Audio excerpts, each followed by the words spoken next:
Hello everybody, how are you doing? Welcome back to Man City Unplugged, your very own Man City fan channel. Let me just adjust these things a little bit and then we'll continue with the stream. Just don't know. Just give me a second. The comment window, I don't know why it's actually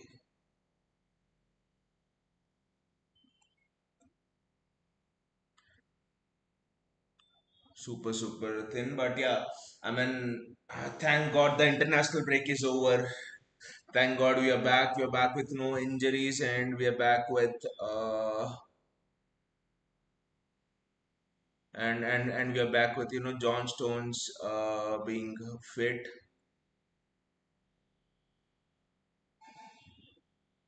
There's some problem with the comments. This thing I don't know why. Just let me check.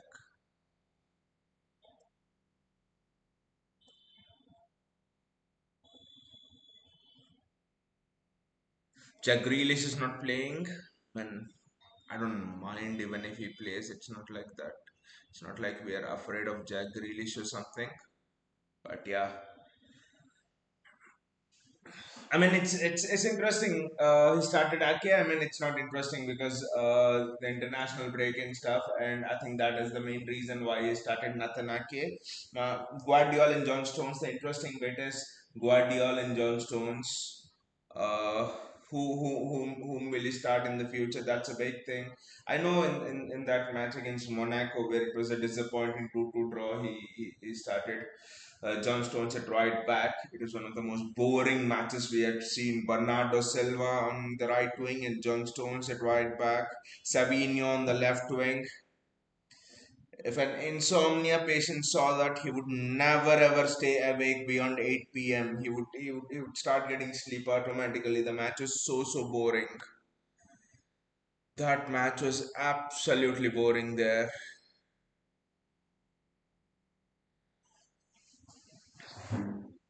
But yeah, I think it's Nico Gonzalez. It will be true test of Nico Gonzalez metal because he'll have to deal with Dewsbury Hall. He'll have to deal with Iliman Ndiaye to an extent. Ndiaye also likes to cut into the middle, so it's interesting. And I wonder what the time off would have done to Pep Guardiola and Pep does. What new strategies they have, carved out. Because we must remember, I think we didn't have a proper preseason, and also you're bringing in new ideas with Pep Linders. It's not new ideas like Nottingham Forest manager, the owner. I don't know what he thought bringing in Ange Postecoglou into that team. He set Ange Postecoglou, he set his friend up to fail, to be honest.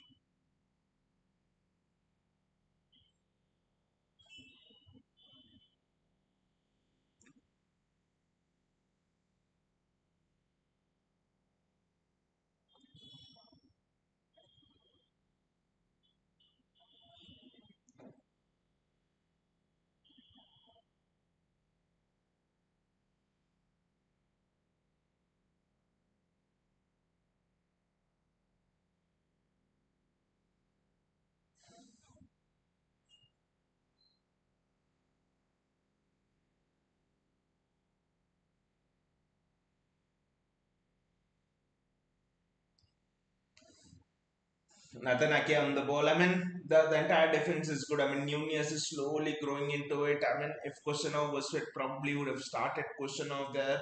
My concern here is Ruben Diaz and Nathan Ake. Beto is quick, but Diaz and Ake both are not that quick. So we'll have to actually see how that pans out, to be honest.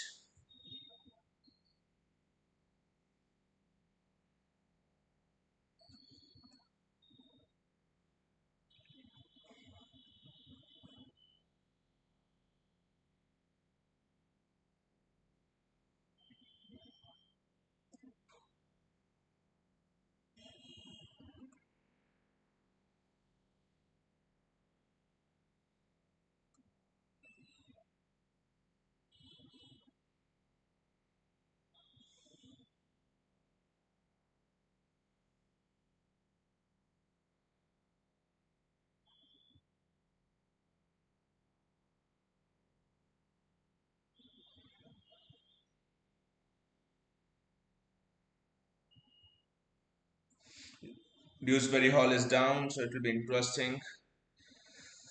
I mean, it's Dewsbury Hall had started the season well, but I don't know. There was a time, I think the first 2 3 matches where he had like the most big chances created or something like that.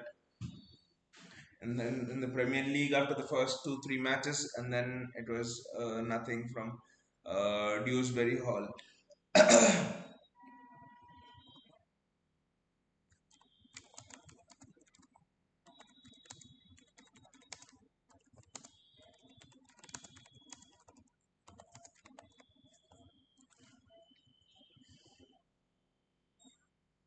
I mean, it's interesting. It's also interesting that he's playing Savinho every game, literally.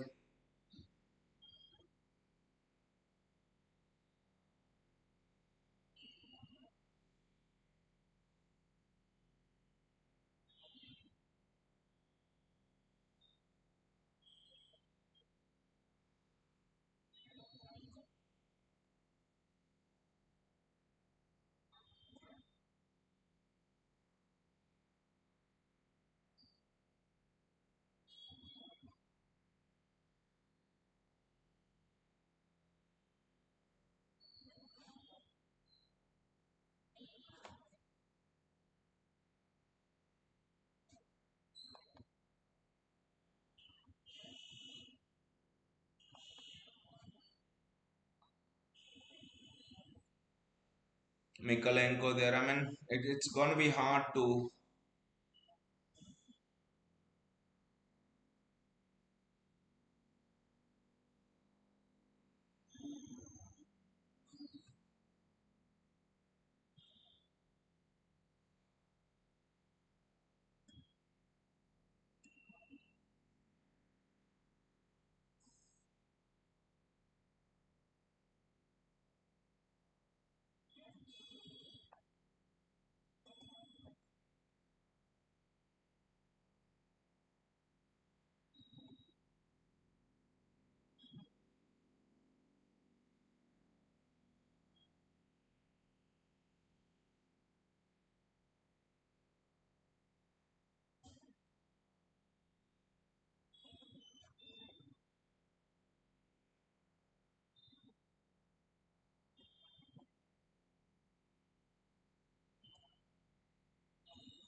Savinho with the ball. Savinho with the acceleration. This is interesting from Savinho. I think that's good defending over there. Savinho needs to be much more stronger over there. There's an annoying mini feed window that's popped up on the screen. You guys can't see it, so I'm actually trying to remove it. That's the only reason.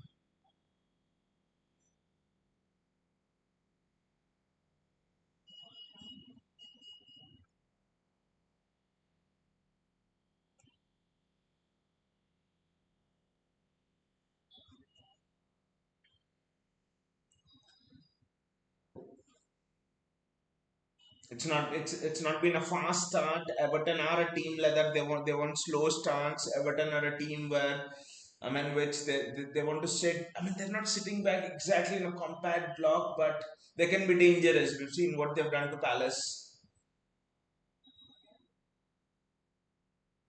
I mean my concern is Beto and Ruben Diaz. Diaz physically can deal with any player in the world, but sprint wise, Ake as well doesn't have the pace, so it will be very interesting who covers for them at the back. Maybe Nico Riley would have those. Look at that again. Beto making those runs. That is actually the problem. Beto making those runs.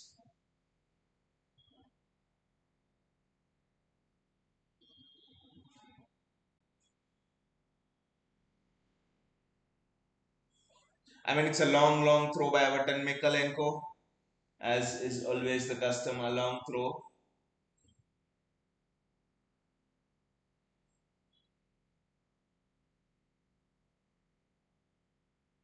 Nico Riley does very well. Erling Haaland with the defensive header. I mean, what would it be like to have Erling Haaland as a centre back?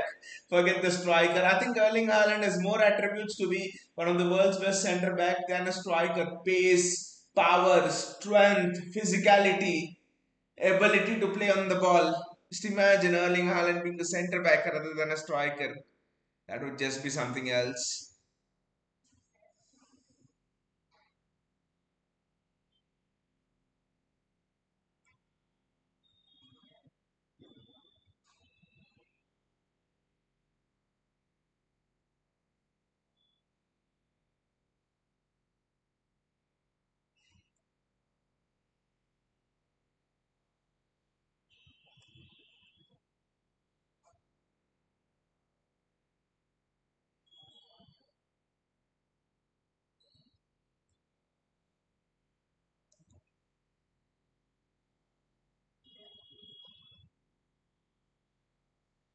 Nathan Ake on the ball. Jeremy Doku. It's interesting to see where does Mamou's play gets in. I know Foden's playing centrally right now, but if Mamouche goes, I don't know. I think Doku is even more dangerous. I think he's more dangerous when he plays a little bit narrow. I don't say a second striker, but then when he plays a little bit more narrower, but we'll say Phil Foden needs to move the ball much faster. Savinho there, Phil Foden, and the ball's gone out for a City corner. That's much better from Savinho. He's drawing the man towards him and then releasing it across to find players in space. That is much better from Savinho over there. Much better.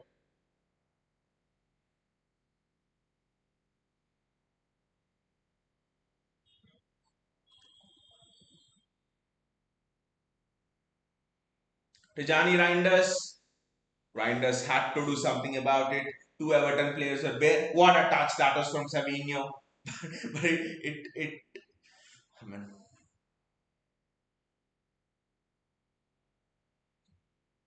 that is great defending there from Matthews Nunez again.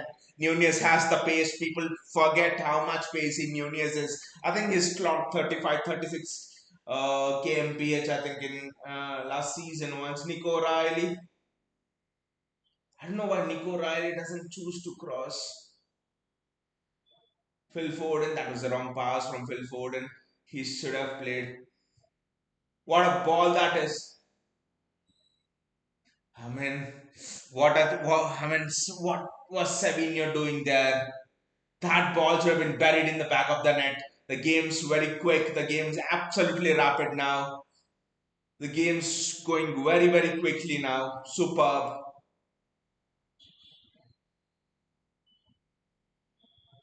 Nico Riley. Ah! Had to be a touch. Good shot from Nico Riley, but I think Savinho should have made it 1-0 City. Far before this happened. Good shot from Nico Riley over there. Very good shot from Nico Riley. He was on side, Savinho. Once he gets into that position, bang, Savinho on the left foot should go and get the goal. Just don't know what he's doing.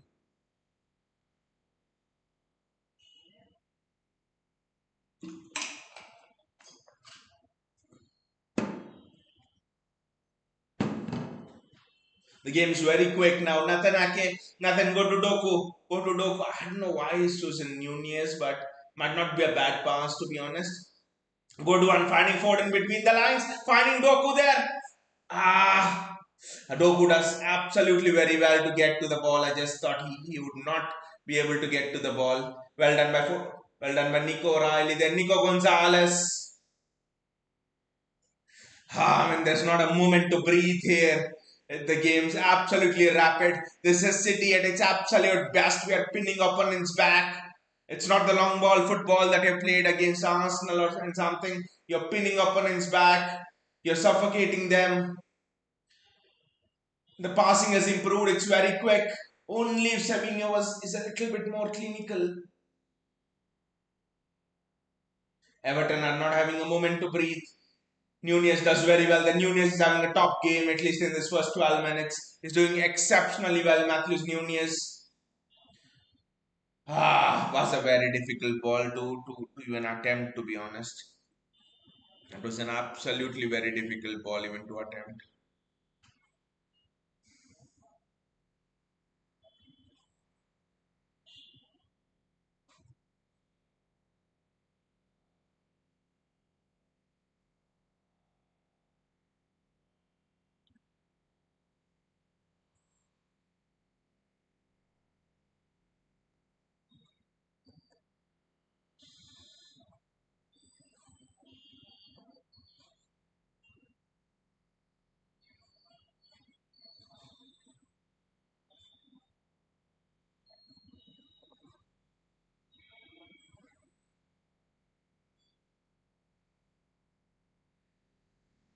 Was there a chance for Beto? Let's see, let's see. I missed that. Was there a chance? I think Ake with the mistake again. Ake with the mistake. Beto should have scored. Beto should have made it 1-0. India with the assist. Beto should have made it 1-0 Everton. Nathan Ake again a silly mistake. What the hell was that? Again a silly mistake by Nathan Ake.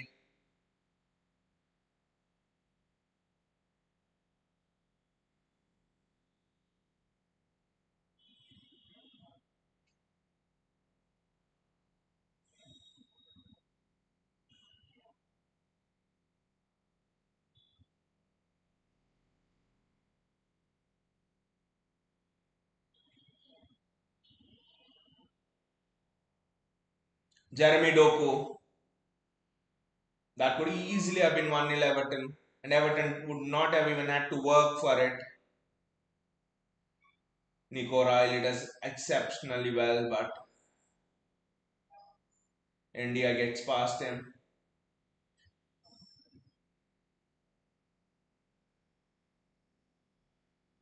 India doesn't let him go, but Everton didn't do a single thing. See, if Everton does well and they carve out a goal, that's fine. But what was that from Nathan Ake? Was he hungover being drunk from tonight? Don't know what even he was thinking. Erling Haaland again tripped. I mean, but Savinho should have put that chance to bed. Honestly, good touch from Savinho. Excellent touch there from Savinho. And Savinho gets in. What the What was that from Savinho again? What is he thinking, man? Two chances, two goals. Why don't we go and I mean, I know I back Savinho, but when I'm unable to defend him, that is getting into those positions. What the hell was he thinking there? Savinho. I mean, he's even a Brazilian. Let do his DNA test. He's even a Brazilian. What was he doing there? Christmas is still 2 months away, Savigno. What was he even doing there? Nathan Ake, Jeremy Doku.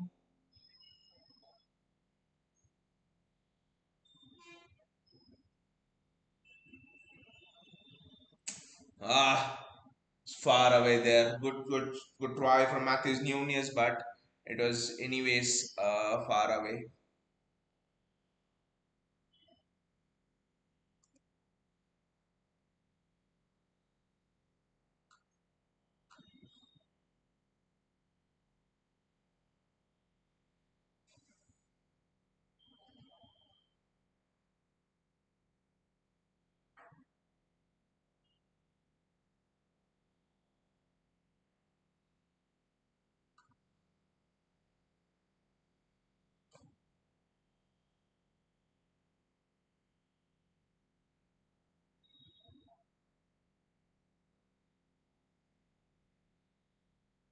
That's a throw in for City.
Savinho should have easily scored two chances there, and look at him. I think Pep. I know I've been a backer of Savinho, but he's testing even my patience, to be honest.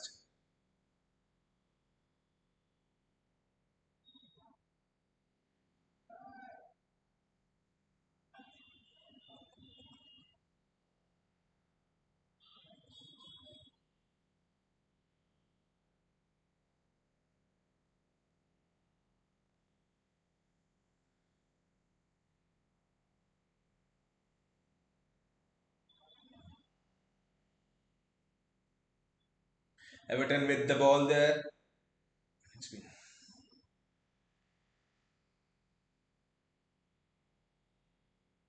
Now City are back. I mean, the defensive block. I mean, in transitions we still need to improve, but the defensive block is very very good. It's exceptionally well drilled. I really like it when the opponent have the ball. We are compact, hard to break through, and we are looking for those quick counters. I think what's going on here is it's a combination of Pep Guardiola and Pep Linder style, which is very very interesting.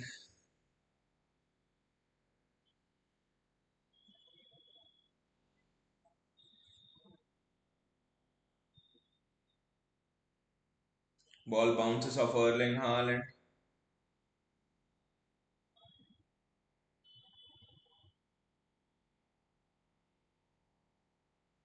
I think that's a foul by Nico Gonzalez there, but 19 minutes gone, and yes, Beto had the clearest chance, but I think Savinho should have scored at least two goals by now. Palace, I think the week before the international break started the last game week, they were creating chances in and out against Everton. Joel Garner, he has an excellent delivery.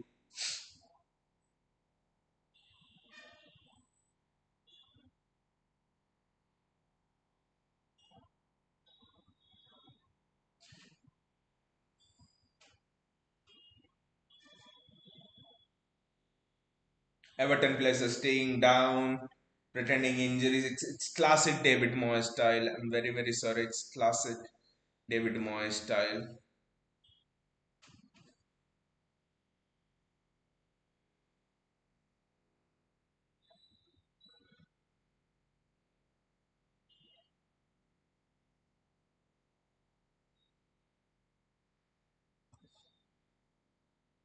Erling Haaland with the ball. Jeremy Doku.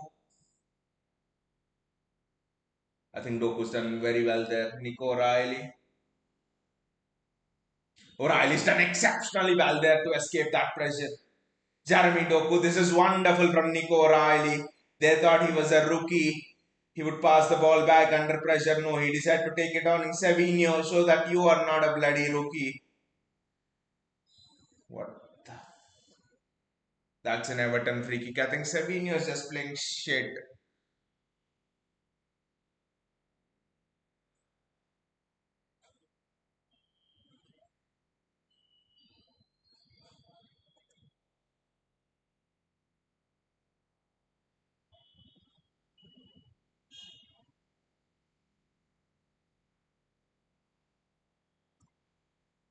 Savinho is just playing absolute shit.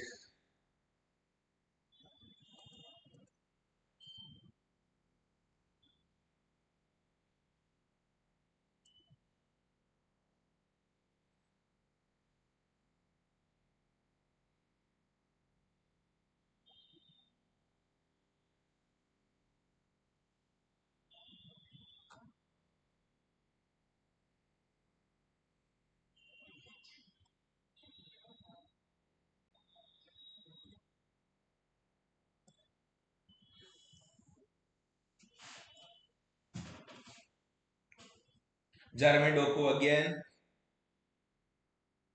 That's a very good pass there. I think that's an absolutely very good pass to Nick O'Reilly. O'Reilly has done very well. I think you need a Josko Guardiola or a John Stones to unlock this Everton defense. It's not up to Nathan Ake there. You need passes from deep to pick these.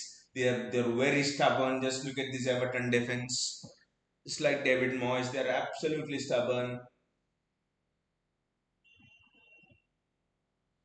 Nico Gonzalez in space. He has to. Ah, I think Phil Foden needs to find Savinho there. He just cannot do that. That was a very, very bad pass from. I think Reinders needs to start making those runs into the box.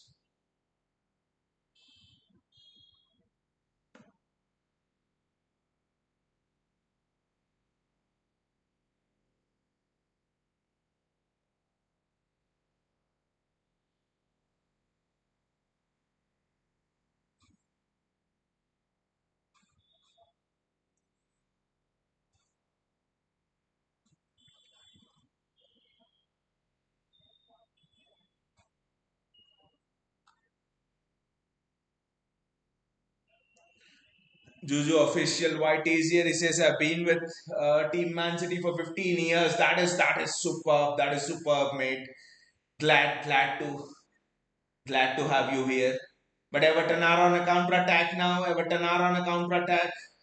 City haven't settled back into shape. This is good. We are defending in a 4-4-2. But I think that the final ball. I mean, I just want to have your opinion on Savinho, mate. What do you feel about Savinho? Because it's a lot of mixed opinion in here on this channel. A lot of people don't want him. I back him. So what is your view? What is your view, mate, on Savinho?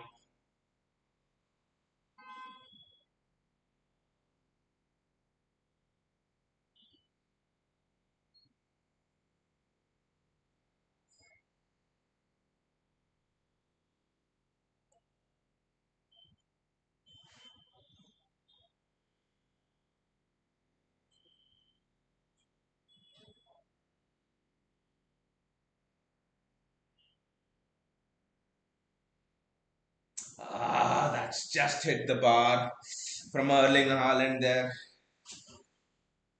Ah, but what is literally working on his headers. Donnarumma does well, but again, I'm not confident. Diaz, Natanake,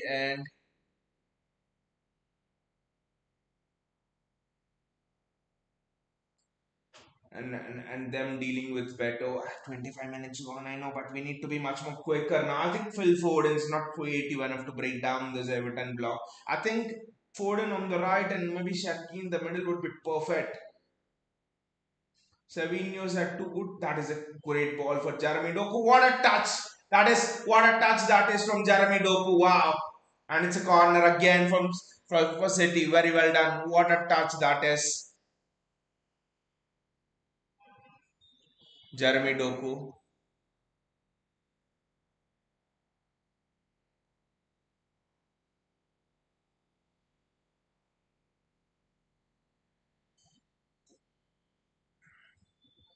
Just hope Phil Foden doesn't take the corners.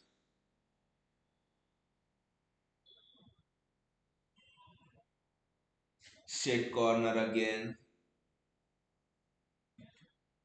And it's Phil Foden taking it. Why does Phil Foden keep taking the corners when he's so shit at it?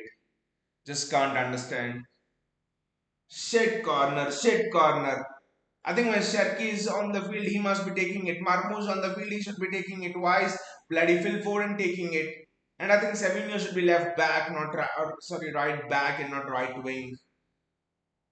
I backed Savinho, but today he's testing even my patience. Easy two chances, made the run beyond the defense. What the F was he trying to do there?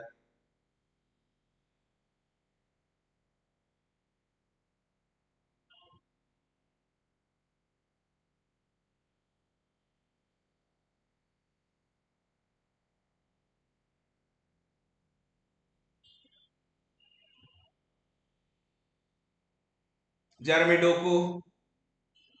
That's a very good ball. Ah, that's very well done by Doku and Haaland. It's absolutely very well done. I think those are the quick combination plays we need. I think Foden needed to make a much better run. He needed to take a much better position in the box. I think Phil Foden's again letting us down in this game. Foden's not been good at all. Jeremy Doku.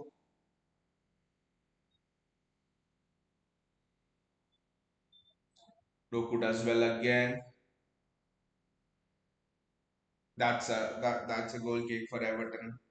I think in these sort of games you need that creator to unlock. And I'm sorry, Foden's not the number 10. He's a right winger. He's someone who can dictate play from deep. He's definitely not number 10. We need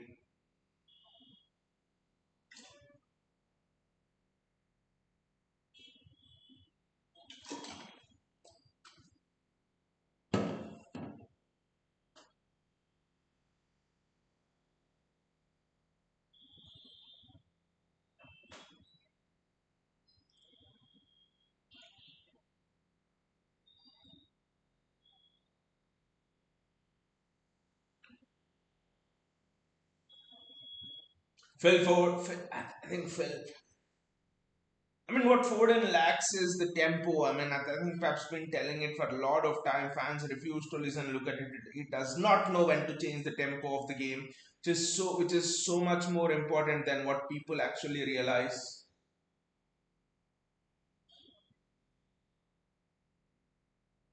Jeremy Doku, that's a foul on Jeremy Doku. That's a yellow card. Give him a yellow card. Give O'Brien a bloody yellow card. What is this, ref? And David Moyes thinks it's not a foul. Well, I'll kick a football on your head, David, and I'll say it's not a foul. We can argue then.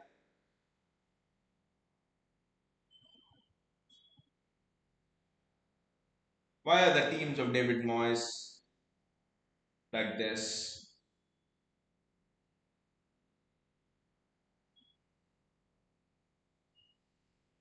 They are bloody not like this against Liverpool, for example. Has to find Savinho there. Doku has to find Savinho, which he does. Reinders and Savinho slows it down. Everton get back.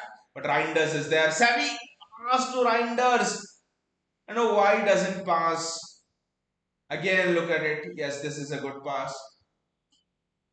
Ah, Reinders. We're getting close. We're getting close, guys. We are getting close. Just seems a matter of time. But this is good from Savinho. That's what he want. Quick. Reinders again scuffs his shot. The ball was not the best from Doku, to be honest.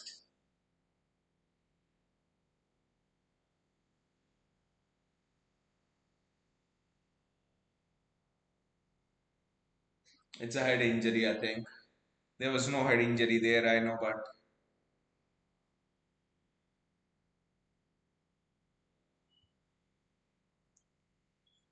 let's see the scores from all the other matches. It's Burnley 1, Leeds nil. Uguchoku scores. Assist by Kyle Walker.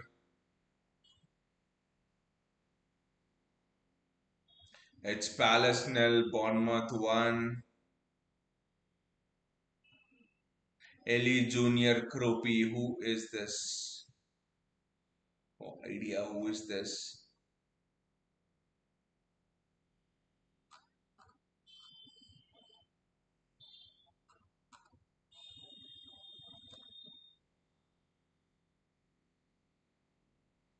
And then Sunderland 1, Wolves nil. Wow, Muki Ellis scores.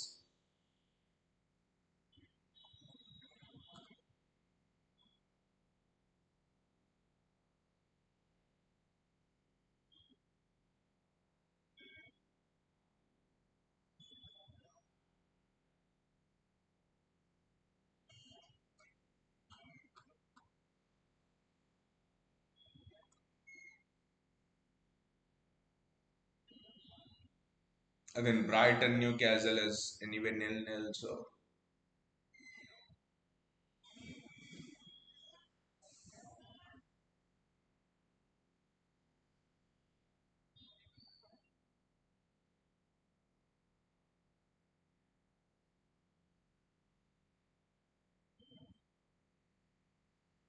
Nico Gonzalez, Ruben Diaz,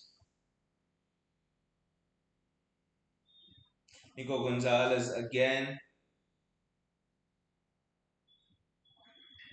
Savinho does exceptionally well, and it's a corner for City. Savinho does very, very well there. He does exceptionally well, and it's a corner for City.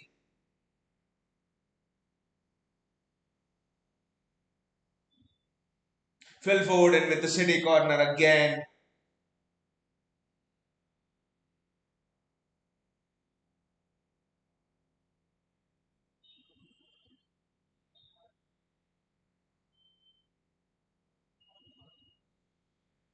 I think they wanted a foul on the keeper, which was never going to be given, especially for Pickford.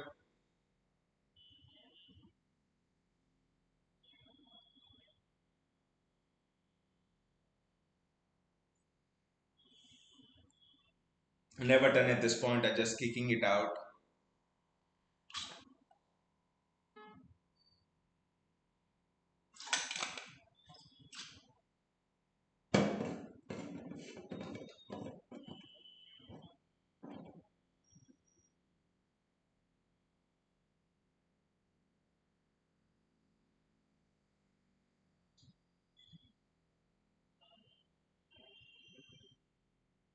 Jeremy Doku does exceptionally well.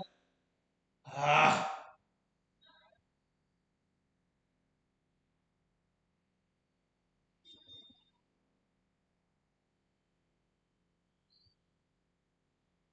that is excellent there by Matthews Nunez. Again, I think Savinho and Foden are having shittest game so far. They're so shit, I just can't believe it. Both Foden and Savinho. Reinders, Savinho. And why does he always want to play a back pass? Is he taking coaching from Bernardo Silva regularly or what?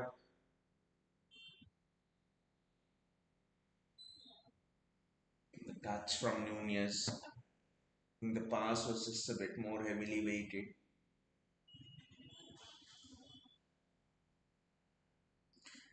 Gautam is here, is their citizens. Hey Gautam, how you doing? I mean, Foden's been absolute shit, Gautam. Gautam says happy Dhanteras to everyone. Yeah, we wish happy Dhanteras to everyone, to all of our community on this channel. But Gautam, Foden and Savinho, who has been more shit than the other? Who has been more crap than the other? Can you please tell me? What the hell is Savinho doing? What the hell is Foden doing? Foden's been so bad. I just cannot believe it.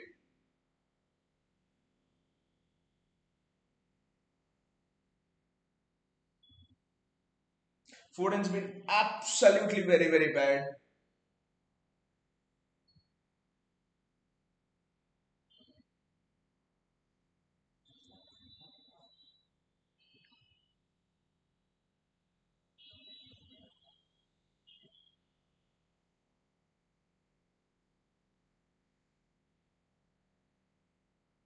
How do we score a goal here, Gautam?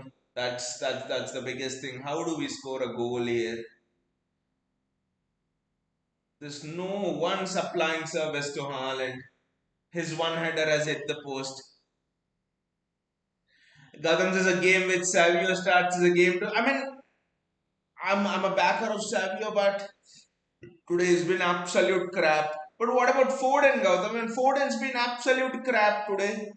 I do not think Foden is in number 10. I think it would be better for everyone if Phil Foden plays on the right wing and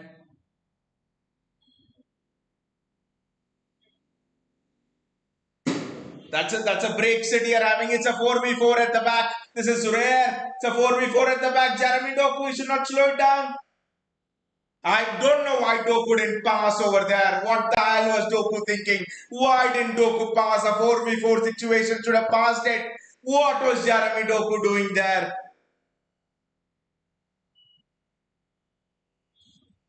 What was Jeremy Doku doing there?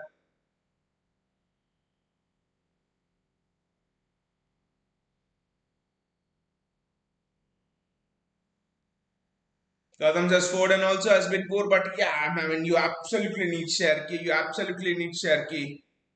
There's no doubt about it.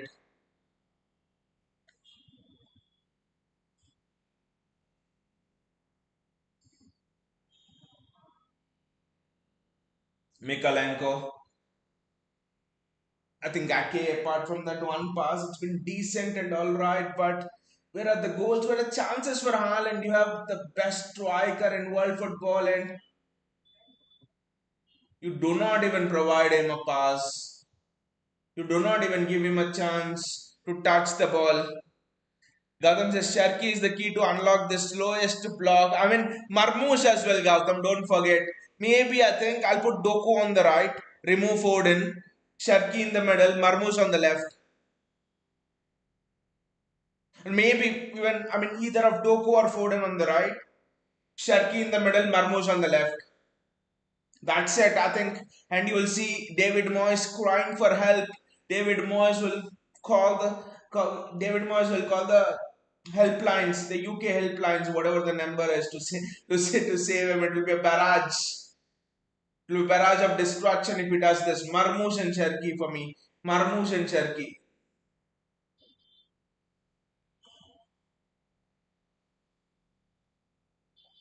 Gautam says Marmoush, yes. I mean, I just Gautam says these are the games we need right now. Yes, yes, the crossing, the crossing from the left. But then I think maybe Gautam, we could argue that India would right now be defensively capable enough to deal with. I mean, look at this again. India pinches the ball from Doku. It's not happening for Doku. I think it's not Doku's kind of a game. Wow, it's a 3v2. I think we are gonna concede now. What a challenge that is from Reinders, I think. And what a save that is from Donnarumma. We are under the cosh. We are under the cosh. Look at that. India thought he had scored over there.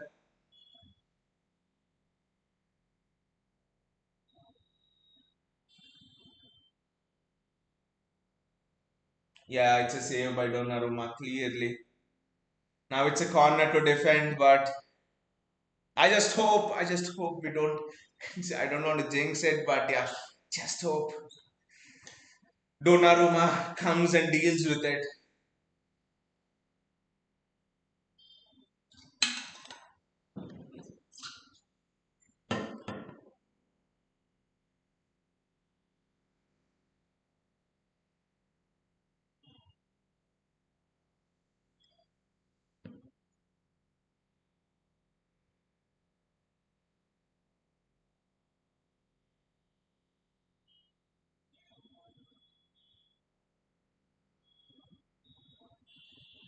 They're covering Donnarumma, to be honest, and but still Donnarumma manages to get a punch. That is very well defended. The corner, excellent from Donnarumma. Look at it. They've been covering him, but he comes out to punch somehow. Excellent there. We need to get at least one attack of before the break. But yeah, Gautam, coming on to the Aitnauri point, I mean, are we sure Aitnauri is capable enough? Erling Haaland is driving with the ball. Erling Haaland is driving with the ball. Ah! What has happened to our finishing today, guys? Guys, I mean, attacking place. Give us the attacking place, Gautam. Give us the attacking place. What is happening to us today? Should have been 3-0 in the match over before the break. What was that finish, man? What was that finish, man? Clearly, what is happening to us today? Three chances that Savinho idiot misses two, and this is where Doku Haaland hits the post. And now with these shit corners, absolute shit corners. I'll just check what is our XG.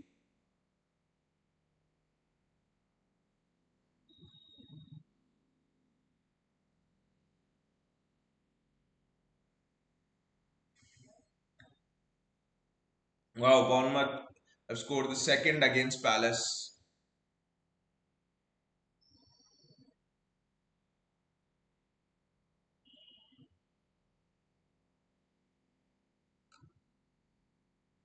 Wow, I don't know who is this. Krupi. He scored two goals.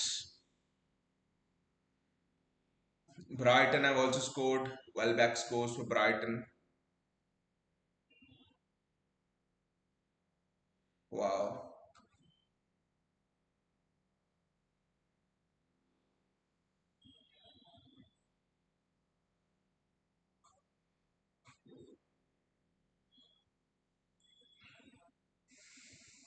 Natanake, I think there'll be at least 2 minutes of added time.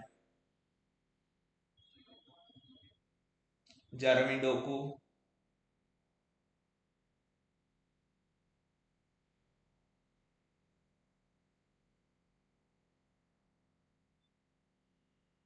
Savinho, Natanake.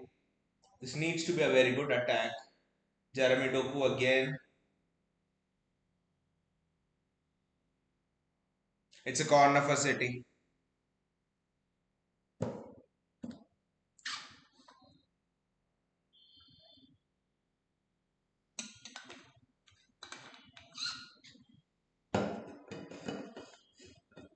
And again, Phil Foden takes it. One shit corner after the other. Ah! Chance! What a chance for Ruben Diaz. Why are we not scoring today at all? What's happening to us, guys? Why are we not scoring today at all?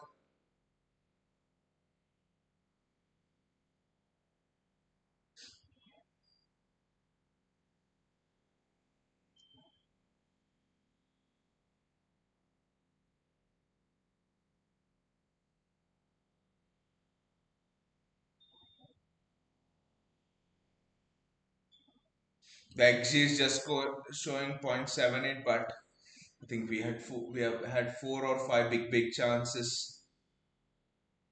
Again, Mikalenko comes in.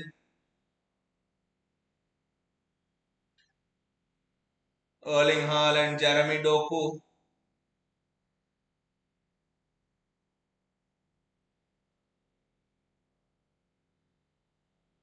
I think India is such a prick. I think Eliman India. Gautam says whenever Doku and Savinho start together, it's a recipe for disaster. Just like Bernardo Silva. No, just like I think there was a match when Bernardo Silva and Mahrez started together so many seasons back. One on the left, one on the right wing, and it was such a bore fest. I think it's the same thing here.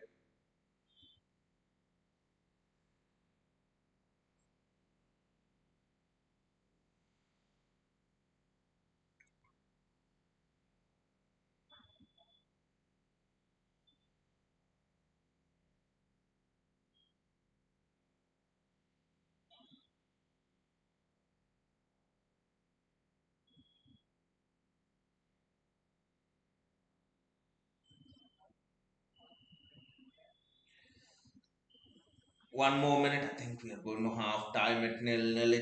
I mean, we have had chances. It's not that we have not had chances. That's the annoying thing. The finishing has been pathetic.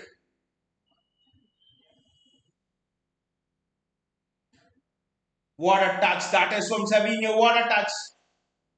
Ah, good save from Pickford, but what a touch from Savinho. That was on the inside. This is what we want to see from him. That was such a difficult touch. What a ball and what a touch from Savinho there. Straightforward save from Pickford, to be honest, and then the corner.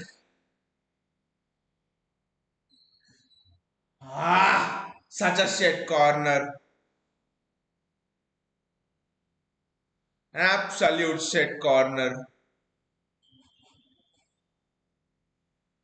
Latham says this game desperately needs a second half Sharky blast.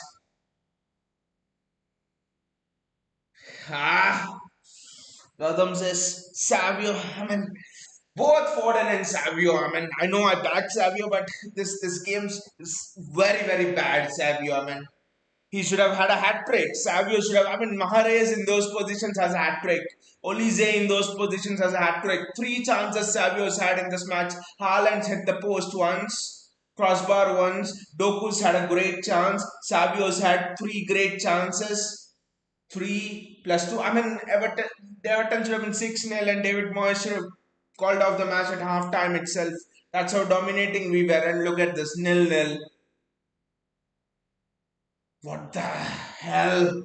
But Gautam, regarding Savio, I mean, just the end of the season, maybe I think he might have something to show. That's my only thing, because I've seen his potential at Girona, so that's the only thing I think. But it's becoming harder and harder, to be honest, to defend these kind of performances. But I'll give him till the end of the season, Savio, and then we'll see uh,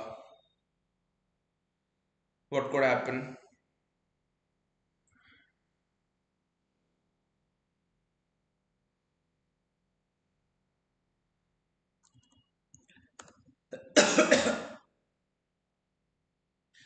Interestingly, all the matches have been, none of the matches have been, clean sheets. In all the other matches, at least a goal has been scored, but in our match itself, 0-0.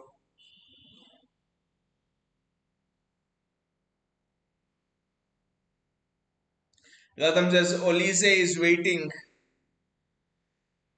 Uh, I don't know. I don't know, Gautam, for the right wing. Are they tracking Olise? I just don't know. There's not been any news. But where the news is there, Gautam, is Elliot Anderson. It seems City are ready to put a bid of around 75 million pounds for Elliot Anderson, which Pep thinks is the perfect one to groom for the Rodri role. Wow! Wow! Wow! Guys, Nottingham Forest officially sack Ange Postecoglou. Wow! Wow! Wow, guys. Forest officially sack Ange Postecoglou. Wow! This is stunning. This is absolutely stunning. Wow! After 7 matches. Wow! This is something I've not been expecting. Wow! How is this? Let me just check. But I mean, what the hell is this? Why did he even bring him in order to sack him? Give him time to change the system. We wanted that. I think maybe Graham Potter comes in next. Who is it? This is the job market we all want to be, right? Get to the job, do the job for 2 months, earn the money of a lifetime, earn so much money that you don't ever need to work again. But Gautam, this is very interesting, right? This is the jobs we want. 7 matches is sacked, and supposed to go glued. They've got a heavy compensation as well. And now Graham Potter might come in, merry go around. Nuno sacked. West Ham sacks Potter. West Ham appoint Nuno. Forest sack Ange. Forest appoint Graham Potter. I think that might be the case. And then I think there'll be another team that will sack a manager and Ange goes there. One of the relegation teams. Wow.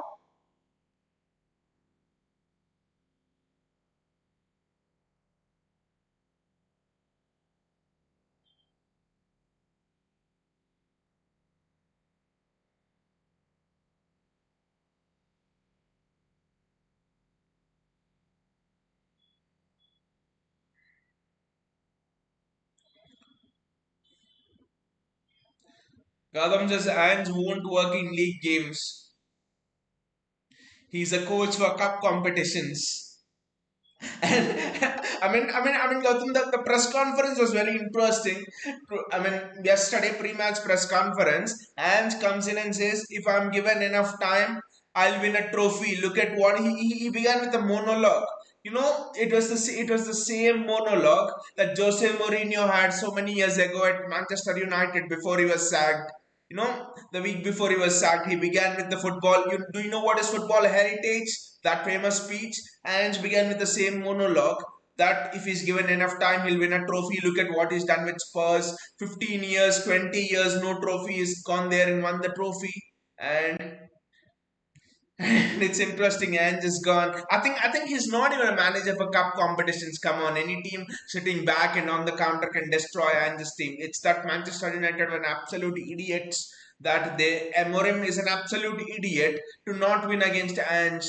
Any other United team under Ole, under Jose, under whoever man Moyes, whoever manager would have won that game. A managerless United would have won that game. Ruben Amorim lost that game for me, not the players. Bayaji says what to do with these wingers. One shoots like a toddler and other can't finish his chance either. So frustrating. Bayaji, I was just counting the chances to Gautam. Savinho had three chances. Doku had two great chances. Erling Haaland hits the post. On any other day, we should have at least been leading not 6-0, at least 3-0. At least 3-0. I honestly think by achieving Marmoush on the left, Sharky in the middle, the right is your choice. Foden on the right or Doku on the right, because Doku is playing exceptionally well on the right for Belgium. So Doku on the right or Foden on the right. I don't care. Maybe Doku on the right. I think that is what you have to do to unlock this. Foden shit, Savio's shit, Doku's been shit. How do you unlock the opponent's? Rand has been alright, but how do you unlock the opponent's defense? How do you unlock the opponent's defense when three of your four attacking players are absolute shite? Three of your four front three are absolute shite. Look at this. They're showing the replay. Erling Haaland goes on a counter attack. Haaland passes it to Reinders. Reinders passes it to Doku. Doku should have just blasted it into the corner. Look at what Doku does. I mean, Savio hit the same shot on the right hand side, I think around about 20th minute. Why are our wingers distributing Christmas gifts? Why are our wingers distributing Christmas gifts? Christmas is long, long away. Adam Khan is here. Hey, Adam Khan, how are you doing? He says, tell Savinho to get lost and sign me Olise plus Yildiz. I mean, Olise would have been the perfect one. I just don't know why we didn't go after Olise when he was at Palace. I just don't know. And he went to Bayern. He was desperately searching for a move to one of the Premier League club. I don't know. Adam Khan says, I'm telling you, Olise on the right, Yildiz on the left, Sharky in the cam. We would be seven up, mate. We would be 7 up. Easy chances, easy chances. And they're not even feeding Erling Haaland, the world's best striker. The world's best striker has not got a single chance fed up to him. The world's best striker has not got a single chance created for him. That is what it is.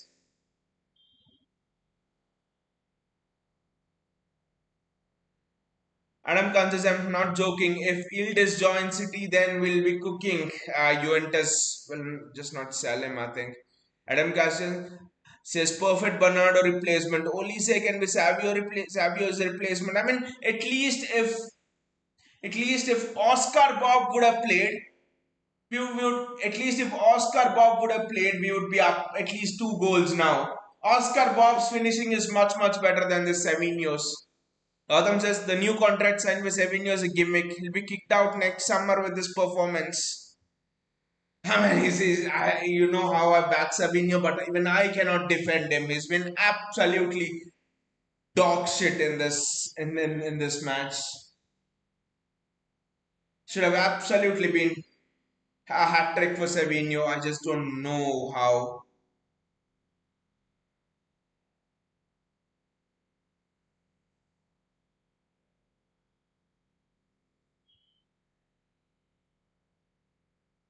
I just absolutely don't know how it's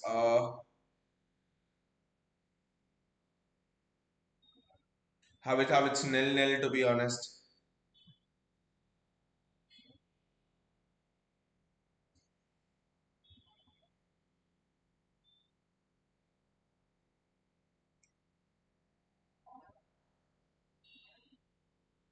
Just a minute, I'm actually checking something. And the Postecoglou sacking, it's interesting.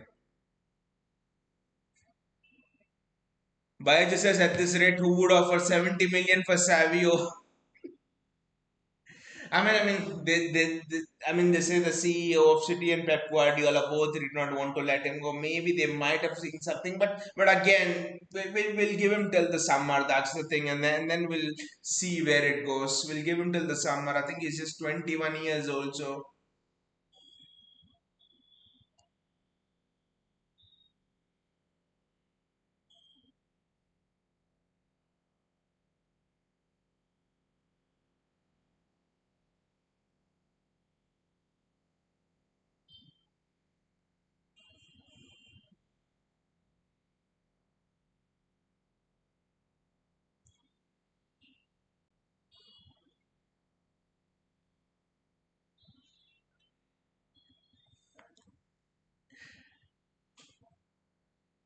Adam Khan says apparently UA label 90 million price tag on Yildiz. Would you take it?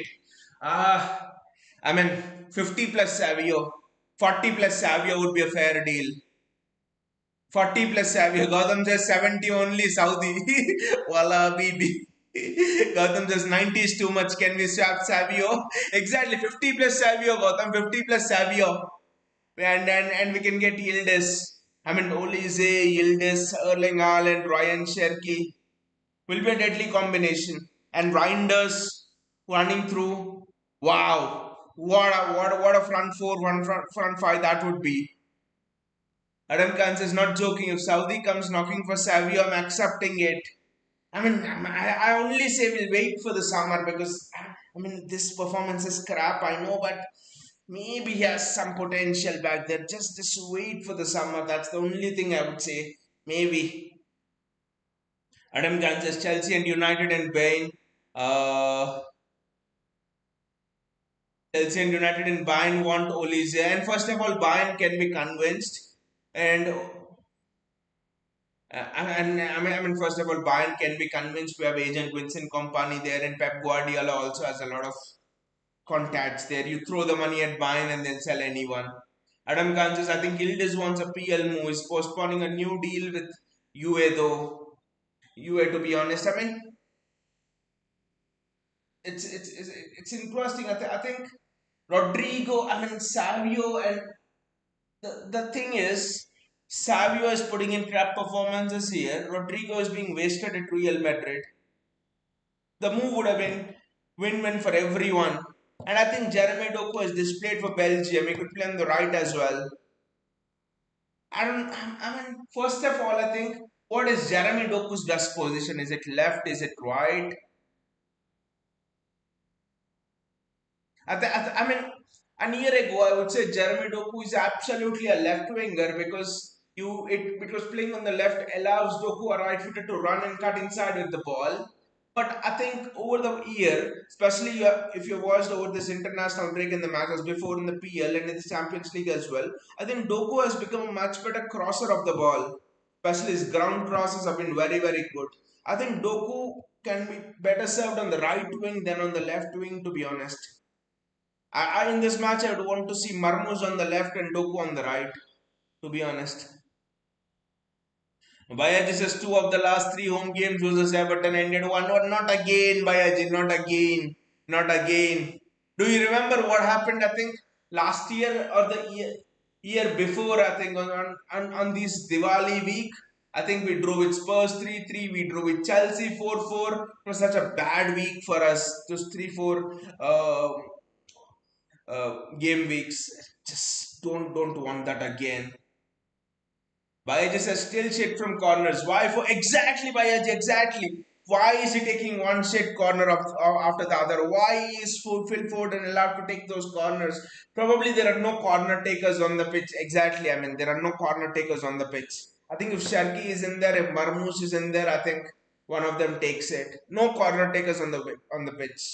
I would prefer Foden over Savinho, to be honest, any time.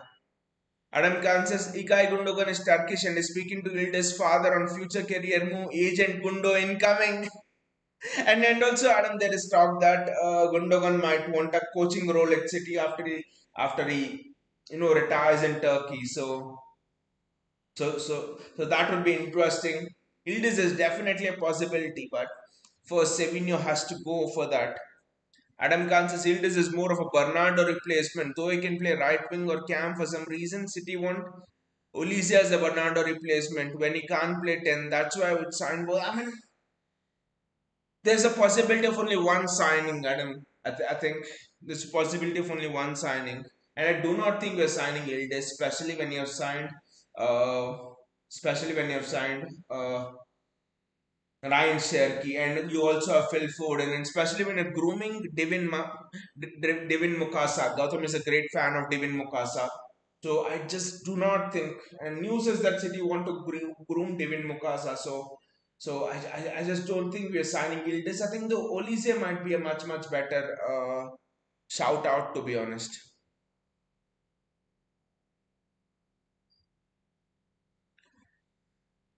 Adam says Aitnouri is cold on corners. I think Sharky is absolutely one of the best on corners. I think Sharky starts regularly. Adam says Divine Mukasa won't last long.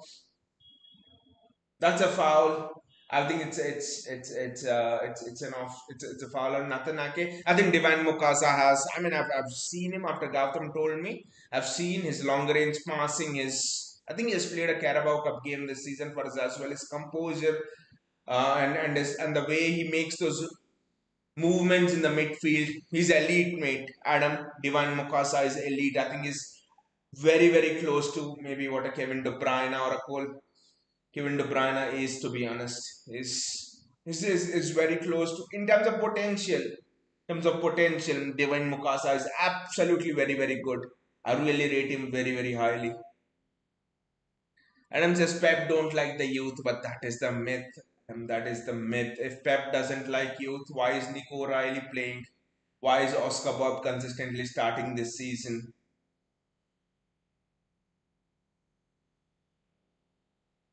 It's not that Pep does not like youth. It's just that Pep knows how to groom them. Jeremy Doku is slowed it up there so much.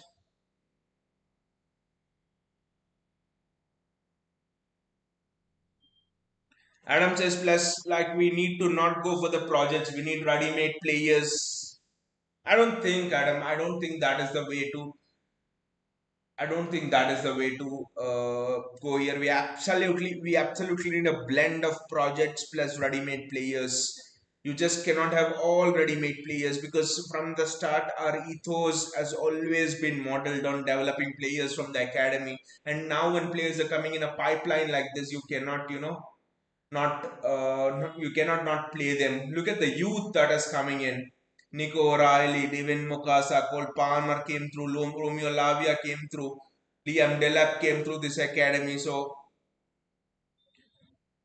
just think we just cannot go for ready-made players.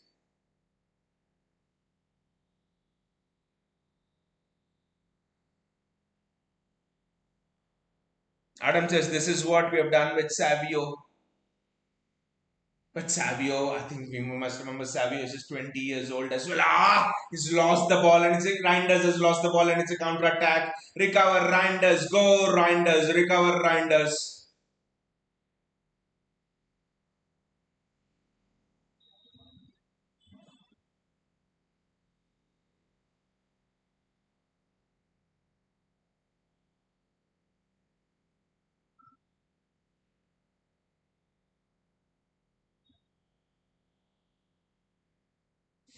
That was a very bad. Adam says, I see Olise at Liverpool FC. Might be. I mean, there's transfer news coming in there, but Slot's under pressure. He spent so much money and the results are not showing. So we'll see if they're saying he's the replacement of Salah, but I think there'll be competition. Adam says, apparently Echeverry wanted to join Girona. Olise isn't joining City with the way our board is sleeping. I mean, I don't think, Adam, the board is sleeping. I just think that We have won six Premier League titles in the last 7 seasons. We must remember that. So the board is in the rebuilding phase. You look at all the other clubs. Arsenal took 20 years to win and they've not won a title. United same. Liverpool have won their first title under Klopp after what, 20 years. So we are rebuilding. If the rebuild is not right, what happened to Arsenal, Arsenal, United, can happen to us. So I think we need to be patient. This is a project year. I think we are all agreed on this community that this is a project year. And there's a great crop of centre backs coming through. For example, Max Alini is both footed and is fantastic, said to be the next John Stones. He's on loan. Sverre Nipan is very interesting at Middlesbrough. I think he's a first team player right from next season. He's very, very good. He's exceptional there. Sverre Nipan. So I think we're slowly building towards next season. This season is not the finished product. Adam says realistic window for next summer. We sign Elliot, Anderson, Dumfries, keep all of our windows in that. But what about Swarnipan, Adam? Just go and look at him, what he's doing. Fantastic. He's playing excellent in the championship. He has all the profile, superb. Jeremy Doku does very well there.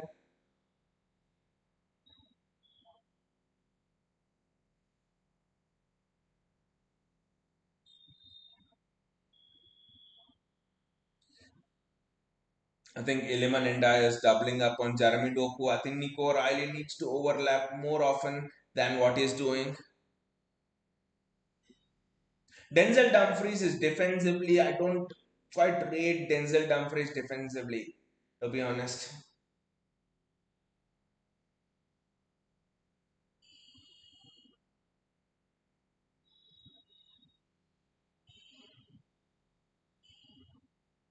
Adam says we don't show ambition. We were speaking to Haaland's agents months before the deal. We ain't showing that anymore. We're just signing players last minute and some of them are panic buys. And who was a panic buy? Who was a panic buy, Adam? Who was a panic buy? Can you tell me one player who was a panic buy? Please tell me a player who's a panic buy. Calvin Phillips was not a panic buy, and that happened a long time ago. Ndaya against Nico Riley. Ndaya is doing absolutely very well. Adam says Doku seven. I mean, come on, Doku and Savinho. Doku was not a panic buy. Doku was absolutely not a panic buy. We had a list of four wingers and then we chose Doku because De Bruyne recommended him and he was a great talent. The dribbling ability of Jeremy Doku. You see Vinicius Junior when he joined Real Madrid and he took 2 or 3 years to polish it. His skills. Now Doku is what in the second year with us, if I'm not wrong. And Savio,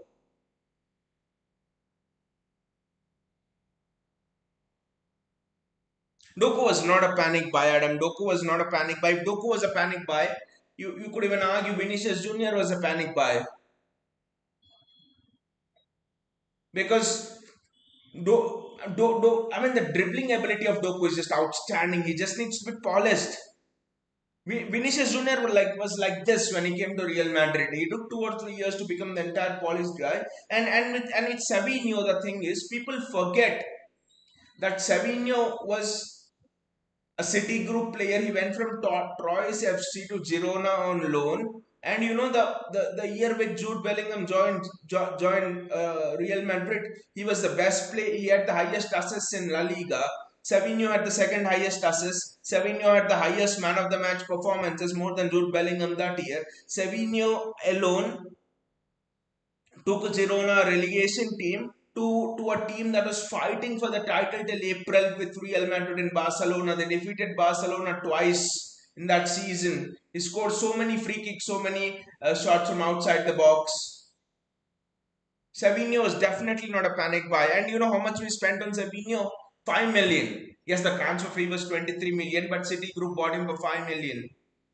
So an 18-year-old, if he can single-handedly take a club from relegation to fighting for the La Liga title, he would have had some potential, right? And I witnessed that season. I followed Girona that entire season. So that I mean, Savinho was definitely not a panic buy. We needed a world-class winger as a Mahrez replacement. And how was Mahrez in the first season, Adam? Mahrez was absolute dog shit in the first season with us. I mean, Everton are on the attack. So I just say that give him time. That's what I say. Give him time. It's 54 minutes and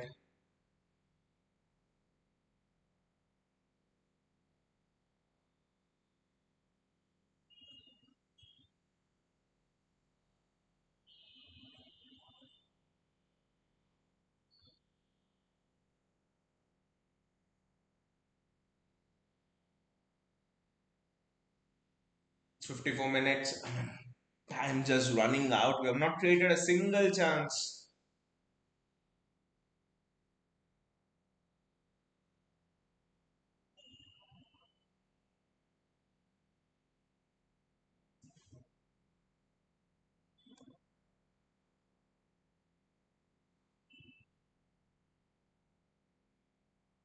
Adam says, so you wouldn't sign any wingers next summer then? I think Adam that the consensus in the club is I think to sign I, I, I think to sign another winger someone has to leave. That's been the consensus in this window. This window we had Savinho, Doku, Bernardo, and Savinho, Doku, Bernardo, Oscar Bob, Marmos. I think these are the five players who play on both the wings. Though Marmos might not be a winger, but he still plays on the left. You can count that. So we already have five people who can cover for in both the positions. So Cherky can also play on the right, but I'll leave Cherky out. So the consensus in the club has been one of them has to leave, and like you have been saying, Bernardo is leaving next summer. So we'll sign someone to replace Bernardo. That's the thing. We'll sign someone to replace Bernardo. So we will sign a winger. I will sign a winger to replace Bernardo.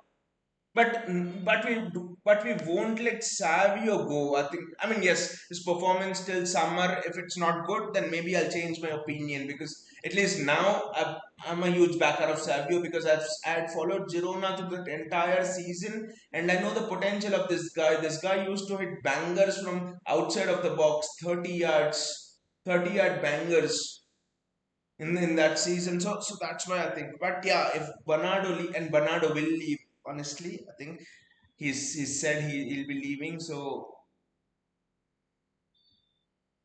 I think yeah, that's a great run from Nico Riley. What a run from Nico Riley that is. What a goal from Erling Haaland. Woo! What a goal from Erling Haaland. Woo! Woo! What a goal from Erling Haaland. This guy, Adam, how is what a leap from Erling Haaland that is.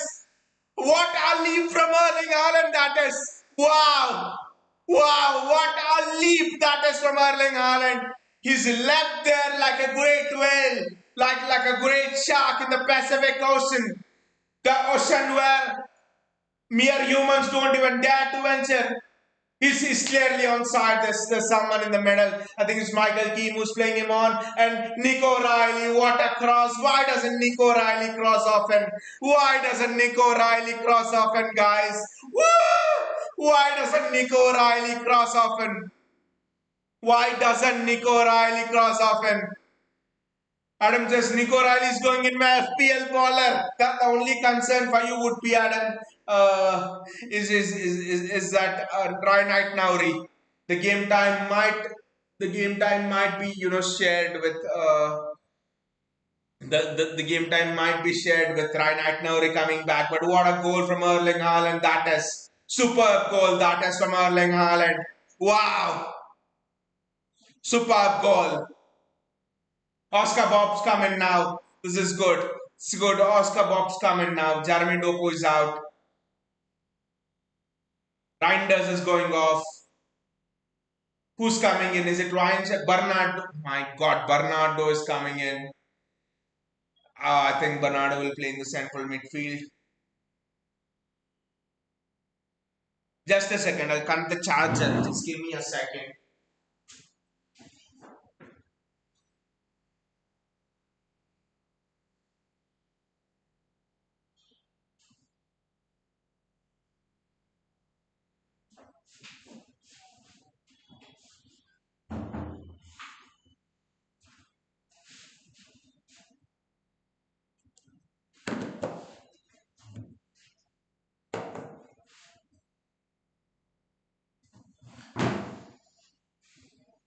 But again, what a ball that was from!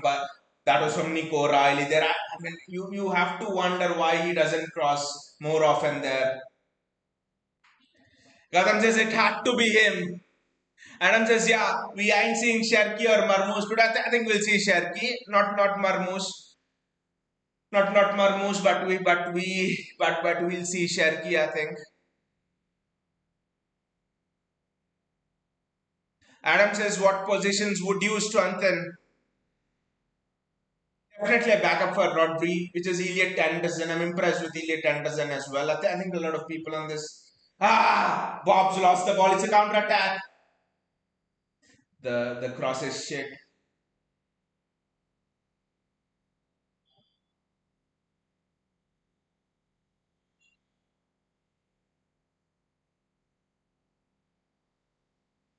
What the fuck happened there? How is Joel Garner?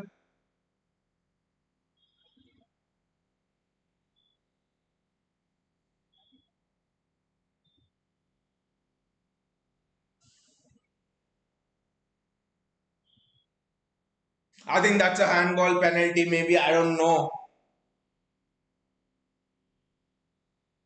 Has he given a penalty on that?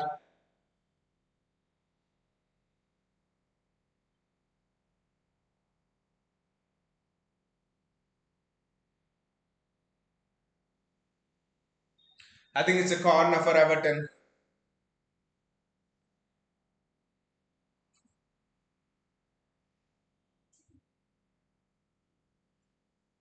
Donnarumma does very well there. Donnarumma does absolutely well there. Adam says, and I would rather have yes. Adam will have Adam Wharton. I know you know the difference, Adam, between Adam Wharton and by the way, I just thought that was a penalty, to be honest. Heart and mouth moment there. But by the way, just bring Sherky and finish this off. But by the way, Adam Wharton and Elliot Anderson, the difference is, you see, Adam Wharton doesn't work without a Will Hughes, which means Adam Wharton is not. You have two types of midfielders. The first holding midfielders. The first holding midfielder is like your Baleba, Caicedo, Fernandinho. They can manage an entire midfield on their own. The second type are Busquets, Rodri. What a ball that is, Savinho there. Erling Haaland scores again! Ah! Savinho with an assist, but Haaland scores again! Haaland scores! Come on, City! Savinho with the assist, but Haaland scores again! What a goal, Erling Haaland! Wow! Wow! Come on, hat trick! We want a hat trick, Erling! We want a hat trick! Hat trick! Erling! Hat trick! Erling! It is stay on side. Definitely is on side. Hat trick! Erling! Hat trick! Erling! Hat trick! Erling! Woo!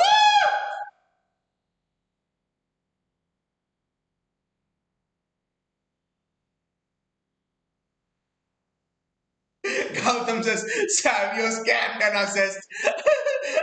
Adam says Savio assist.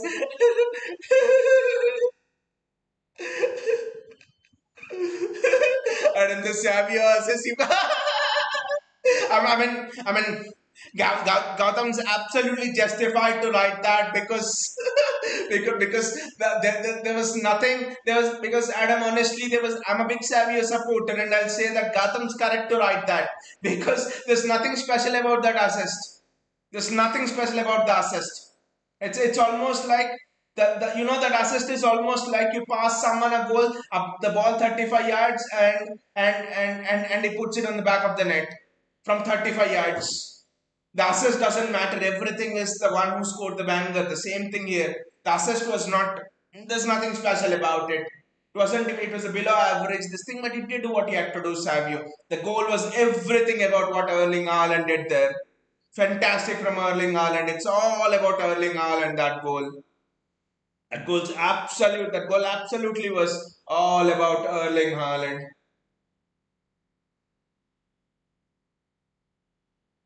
But yeah, regarding Adam Wharton, Adam, the thing is, Adam Gordon needs someone like a Will Hughes or a Kamada or players like that who break up the play and then he dictates the tempo from deep. Like your Perlo, like your Busquets and everyone. But Elliot Anderson is so unique that he, that he can break up the play. He can defend as well on his own. He can hold the midfield up on his own as well. Elite Anderson, and he can play on the left wing, right wing as well. His creativity, assess. I mean, everything is good. I mean, everything about Elite Anderson. Elite Anderson is a multiple kind of a midfielder. He can hold a midfield on his own. He can break up play. He can play box to box, CDM. He can play cam. I think he can play anywhere. False nine. He can play anywhere across the front six. I think maybe even centre back. I think Elliot and Adam Wharton cannot play those many positions. So that is the thing. I mean, and rather than spending 100 mil on Adam Wharton, I'll spend 75 on Elliot Anderson. And then I think rest we can use on a right back, to be honest.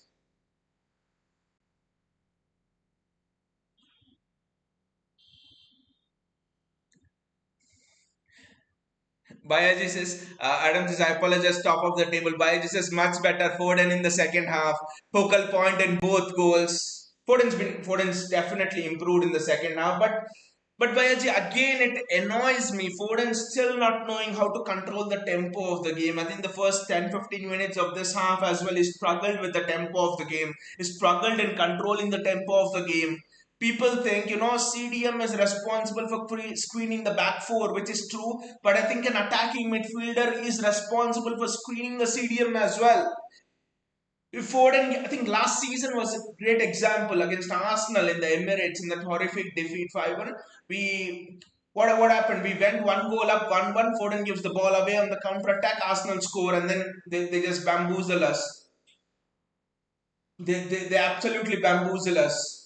So I think Foden still has, even in the first half, I think there was a ball when Everton went on a counter attack. So I think if Phil Foden can learn how to dictate the tempo of the game. I know he's just 24, I think. Foden, I mean, the thing that is stopping Foden from being world class, I mean, even above world class, is understanding how to dictate the tempo of the game. He has everything. I don't know. My view on Foden's. I don't know how you guys feel, but my view on Foden's always been his best positions are he might learn to dictate the tempo of the play and he can be absolutely superb. He can become the best attacking midfielder in England. Can happen, absolutely. Talent is there. He won a title on his own 2 years back. Haaland, De Bruyne, everyone was injured. But for me, Phil Foden's best positions are right wing and box to box. The way I think in that Arsenal game was a clear example of what Foden can do box to box. Foden can absolutely dictate the tempo of the game. I think in the Arsenal game, Reinders played a little bit forward. Foden was sitting deep and he was controlling the tempo beautifully. I think with Phil Foden, when at cam, you don't have much time to react, but in the box to box position, I think you have a little bit more time, and that is perfectly suited for Foden. I think Nico Riley with a super good cross, and Natanaki rescues it. Adam says it boosts an assist is an assist at the end of the day. It is, but there are assists on which you feel it's absolutely beautiful. I mean, you could say a wicket is a wicket at the end of the day, Adam, but a wicket got by a wonderful Yorker is different from a wicket got by batsman hit wicket. Quality of the assist is what people are telling here. Gautam says he was the highest assist provider last season. And I know Gautam, you would say he's scammed most of them. And Phil Foden, almost. That was a trademark shot. Phil Foden, what is done there. Adam says, what about Nico G? Then what happens to him if we sign a DM? I think Elliot Anderson is to cover for I mean Nico G is 23 years old. Elliot Anderson is maybe of the same age, I think. And Rodri is what? Rodri will be touching 30? 30 next year. Yes, I think Rodri will be around 30 next year. So I think slowly for 2 years, They're grooming both Elliot Anderson and Nico G. They do not want to do the mistakes that they did with Calvin Phillips. Because with Calvin Phillips, what happened was they thought the succession planning would be like what happened with Fernandinho and Rodri. Fernandinho, the year before he left, Rodri came in. Rodri took one season to adapt. Fernandinho, boom. Then they wanted Calvin Phillips like that. Calvin Phillips didn't work out. I think they want to avoid that sort of a problem, but by grooming both. And like I said, Elliot Anderson can play multiple positions. I think he can play, except goalkeeper, he can play every position I can think of. I think he plays those false nine positions very well. His finishing is very good. He takes free kicks, he takes corners. Elliot Anderson is a complete player. So Nico G is the DM there, and Elliot Anderson is someone who can cover both those positions. That is what Pep always likes. We do not want Everton to get another goal now. Adam says, what about Camavinga? I mean, if you ask me, is it Elliot Anderson or Camavinga? I would definitely say Elliot Anderson because I think Camavinga will not come cheaper than 75 mil easily. I think Madrid might even ask for 100 mil and all that crap. And Elliot Anderson's understood the league. He's been bought up in this league. He's played for Newcastle. He's played here. He's played for multiple. I think he had a loan spell in Championship as well, if I'm not wrong. Erling Haaland almost gets there. So I think Elliot Anderson all the way. Adam says, I think Wharton matches Rodri's play style more.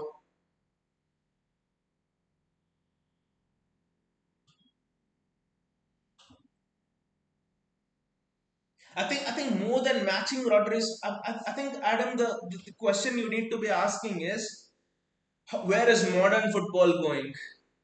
I think modern football is going away from not Rodri sort of DMs, but modern football is almost going towards those counter-attacking sort of, not exactly counter-attacking, but those fast breaks. Modern football is going towards DMs who can hold a midfield on their own. You look at the DMs who are in demand right now: Caicedo, Baleba, Pavlovic is another one at Bayern. So I think with the way modern football is going, I think you need an all-action midfielder as well. And I think Elliot Anderson fits that mold. And with Pep Linders coming in, Pep Linders designing the entire architecture, is redesigning the entire architecture of City's press. Oscar Bob does extremely well, and it's a corner that is superb from Oscar Bob. If we had a winger who was shooting like this, we would be 7 up right now. Yes, it's going into the Rodri mold. But then when we were replacing Fernandinho, I'll speak after this corner. It's a very interesting conversation that you brought in. I'll just continue after this corner. Phil Foden with the corner.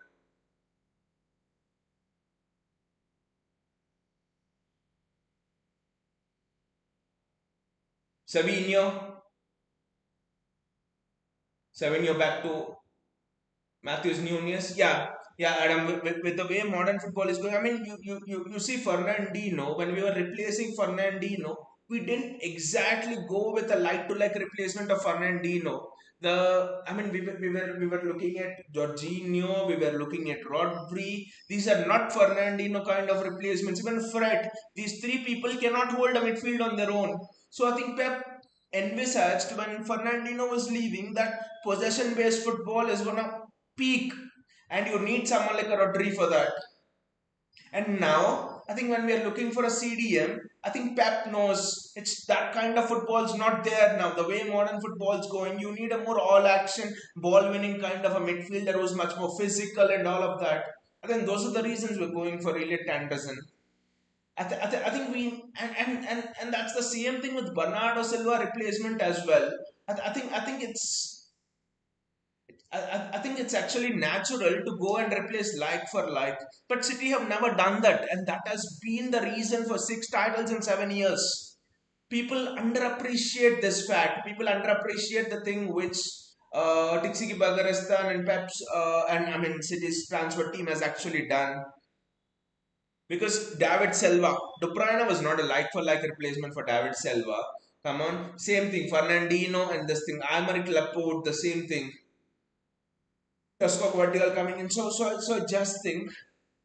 It's not where modern football's actually. I mean, it's where Pep sees the vision of football going. That's the players he kind of buys, and we kind of thinks. That's why with Bernardo, we're all thinking who could be the direct replacement of Bernardo who matches its play style. That is never gonna happen. We are gonna hear a very surprise name with which we'll look at Bernardo Silva's replacement. Probably Elliot Anderson is Bernardo Silva's replacement because, like Bernardo, he can play everywhere. When Bernardo came into the side, he was a midfielder. But then he used to press very well. He used to sometimes go beyond the CDMs to take the ball when we were playing against Liverpool. Especially Elliot Anderson is exactly that kind of a player. So it's interesting the profiles we'll go with. Adam says, I want to cash in Rodri. Unpopular opinion. Never, never, Adam. That's just not gonna happen. We don't cash in on our heroes. We are not Real Madrid. We don't cash in on our heroes. That is not our ethos. That is not how this club is cultured upon. We do not cash in on our heroes. I'm sorry, it's not about being popular or unpopular opinion. Around the city fan base, that is a no opinion. I'm sorry. This with this with this one thing. We don't cash in on our heroes. It's not our heroes are respected here, unlike Real Madrid. That is our ethos. Adam says Gravenberg is an example. We could get 150 million for Rodri right now. We carry on waiting. It's not gonna decrease. He might leave on a free. It's not about the finances again. It's not about the finances. We do not need to sell. We do not need to sell, Adam. We do not need to sell to buy a player. Our revenues are enough. We are not that sort of a club. Our thinking is which players are best. Oscar, Oscar, Oscar. Our thinking is which players are the best in order to take this club forward, which players are the best to suit the manager's style. That is how we think about this. It's not about cashing on these players. Never, never ever have we cashed in on a player. Tell me a player in the recent history that we have cashed upon. I mean, yes, there could be James McAtee and all, but they have went for playtime. Cole Palmer went for playtime. We didn't want to sell, so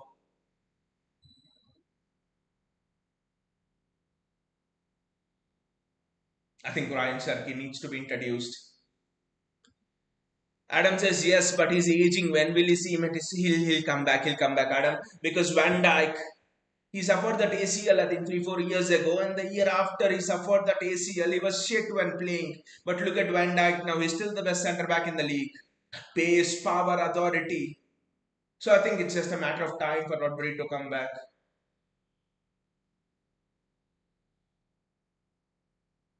Gautam, we need your defensive bless. We need your defensive bless, Gautam. Hope we manage this clean sheet. Wow, this is absolutely interesting.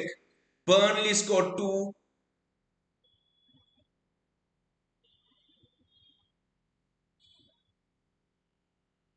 Burnley scored two. This is interesting. And Palace Bournemouth is very, very interesting. Palace Bournemouth is actually 2-2. Wow. And Mateta scores a double. Wow. Mateta scores a double.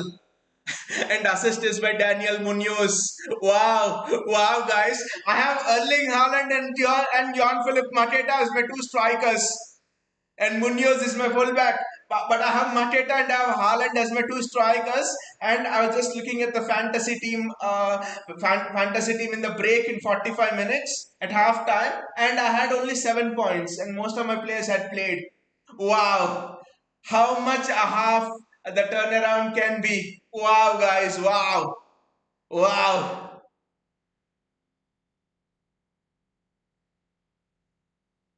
Adam says Firmin for Barca is on my list as well. I think Adam, I've always had a strong view on this. I do not. I mean, whenever we are going for a transfer, whenever we are going for a transfer, I always see is there someone from the academy who could fill that role. And for me, I see Divine Mukasa who could do that. So I asked myself the question: would signing that player hurt the development of my academy player? It does not matter if you don't do well one season, but we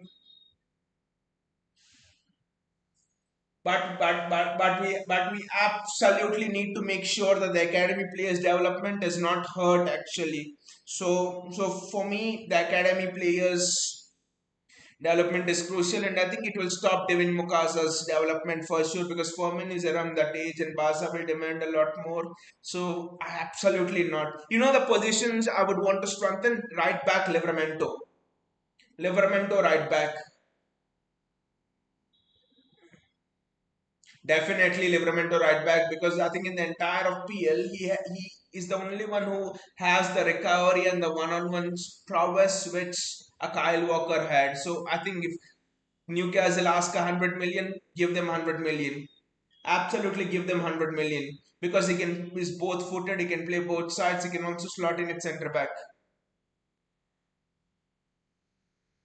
Adam says, would you sign Mark Guay in January or the summer? Mark Guay is an interesting prospect, but I don't think again. You know, in January when we signed those centre backs, everyone was questioning why are you signing Victor Ruiz? Why are you signing Kushana? Why are you signing Jumaba? Victor Reis, they say, is the best centre back to come out of Brazil since Thiago Silva. Jumaba, they say, is the best centre back to come out of Sierra Leone after Antonio Rudiger. They say, is the next Antonio Rudiger. Kusenau is a tank. We have seen what Kusenau does. So in world football right now, if I have to pick the top 10 best centre backs, Jumaba, Kusenau, and Victor Reis will be in there. So I think we already have those centre backs. We already have those centre backs. Now Stones is leaving, mostly is leaving. So good to see Nico O'Reilly can get up and walk, but Stones is leaving, Nathan Ake is leaving, Akanji already left. So I think there are two spaces that are empty. I most probably think it's for Jumaba and Victor Rees, I think. So I don't think we go for Mark Gay in the summer. I just don't think we go for Mark Gay in the summer. I'm sorry, we don't go for Mark Gay because that's not again the position. I think Adam, you have maybe not seen Jumaba play. I think Gautam told us about Jumaba. I think last January or so, and we actually saw him. You have to see him play. He does not look 19. He looks like a battle-hardened 31-year-old veteran. His strength, his power, his fitness. Jumaba is just a man mountain. You have to see him, and you will tell me you do not need Margay. You do not need Margay. That's what you will say. Jumaba. I just think our centre back and goalkeeper situation is sort of sorted. We have the best upcoming goalkeeper in Trafford, though he might want to leave, and I'll not tell anything to him for that. Do not, we have got the best goalkeeper in the world, we have got the best striker in the world, we have got the best young crop of centre backs in the world. And Josko Guardiola is just 23, I think we must not forget that. Please, Everton, please do not concede a goal now. I do not want to go through all of those goosebumpsy moments.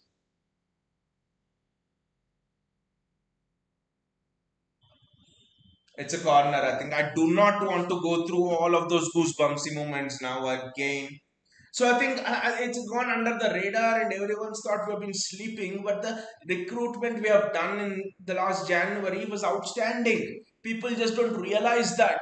Omar Marmoush is so good. Just look at his XG, goals per minutes ratio, and it's almost near Erling Haaland's from when he scored.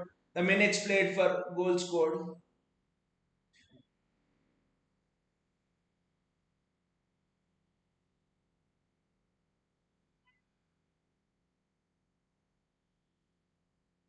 So I think that the recruitment done in the January window was outstanding. Nico Gonzalez was a player. I mean, you might say Adam Nico Gonzalez is a panic buy,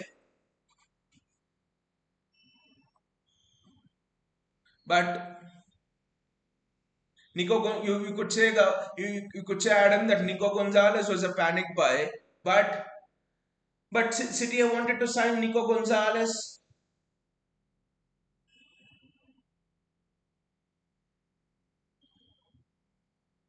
3 times. City wanted to sign Nico Gonzalez thrice before we finally got him. It's that Xavi was, I don't know what you call him as a manager, but that's why we got Nico Gonzalez. Hansi Flick would have been there at Barcelona. We would never have got Nico Gonzalez. Adam says, I want Gay Ake out. Ryan Sherky is coming. So like I described, Adam, they're much better defenders. I think yes, Gay is good, but Adam says we need to get rid of Ake and James Stone. So maybe I would sign Gay. I think the replacements are already made, Adam. Like I said, Kusano, Jumaba, and Victor Rees. How has Victor Rees played on loan? Victor Rees is playing centre back in a Girona team that is fighting relegation. He's playing very very well. He's prevented a goal last week in one of the league games. He's prevented a goal. He's prevented a sure goal.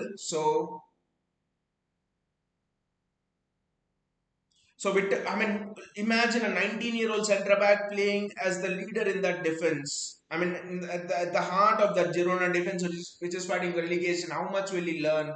Superb. They say his captaincy material is so intelligent. That's what they say.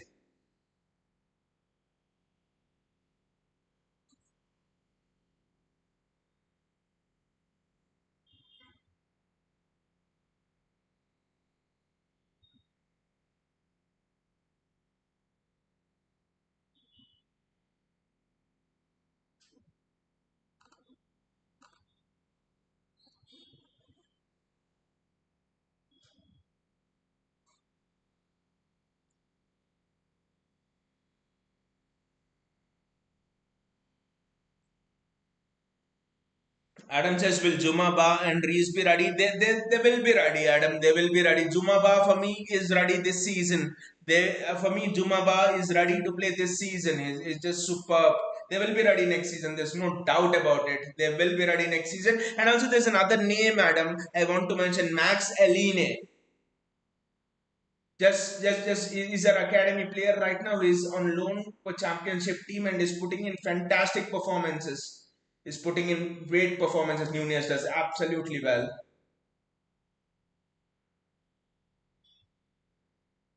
He's putting in great performances. Max Eline. And the thing is, he's a centre back. They say he's the next John Stones. He's two-footed. His crossing, his passing, not crossing, but his passing, his long ball vision, everything is so good. Everything is just fantastic. Again, good defending by City. Fantastic defending by City.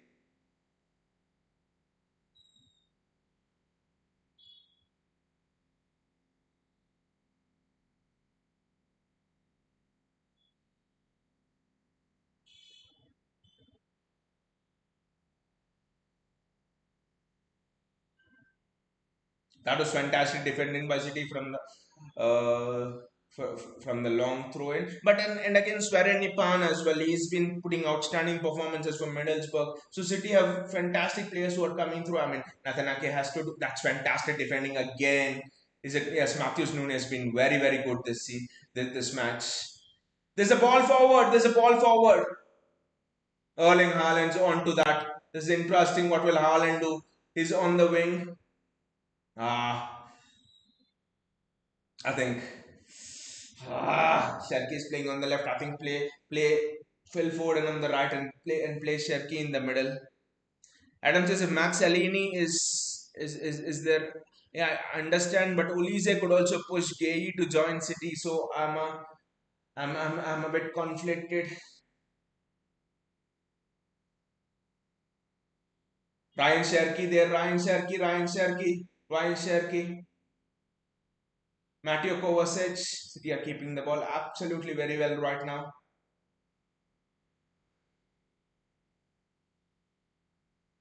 Nathan Ake. I mean, I don't think we need we need Mark I don't think we need Margay. I don't think we need Margay, Adam, to be honest, because of the defensive talents I've told you. And I mean, the problem, what happens if you bring in Margay? If you bring in Margay, already Guardiola and Diaz as starters, you cannot deny the fact. You might say Diaz does not have pace, but John Terry also didn't have pace. That does not matter. His positioning is still elite. So, and then when Margay comes, the rotation is generally gonna be in between these three. So what gonna happen? Your Kushano, Jumaba, and all those people. So that's why I do not want Margay. Instead, in the place of Margay, you can groom another centre back who will be yours. So that is what, and spend that money elsewhere. I.e., right back, Livramento. We need a right back in big games. I don't know. You need a good right back.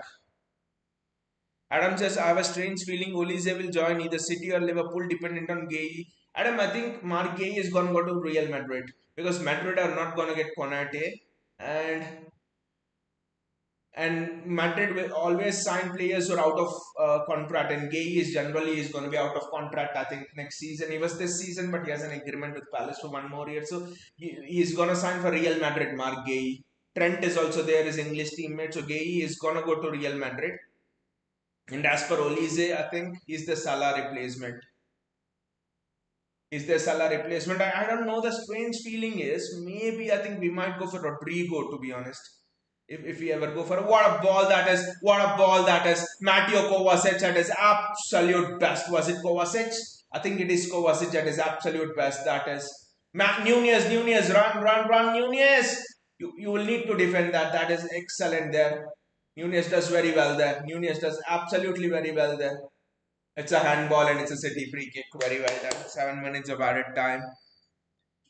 Adam says this is very unlikely, but if Haaland leaves, would you bring back Julian Alvarez, especially if Erling goes to Barca, which is highly unlikely, but if it happens in the near future? Uh, I think Julian Alvarez is world class. I know that, but Omar Marmoush is very very interesting. You look at Julian Alvarez and you look at Omar Marmoush. Both are excellent at free kicks. Both are deadly finishers. People underrate Omar Marmoush finishing. Omar Marmoush is up there with the very best in terms of finishing. So I think we let Julian Alvarez go, but we bought Omar Marmoush, who's having those sort of characteristics. So I do not think we do that.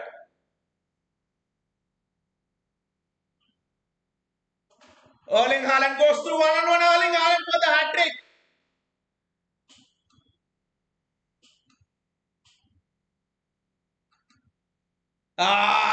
Erling Haaland could have finished the game off.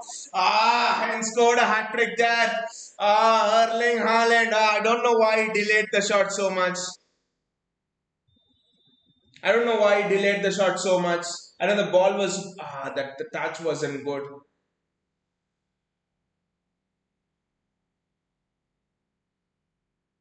Cherkis would have probably given it to Oscar Bob. I don't know, but would that's a corner as well.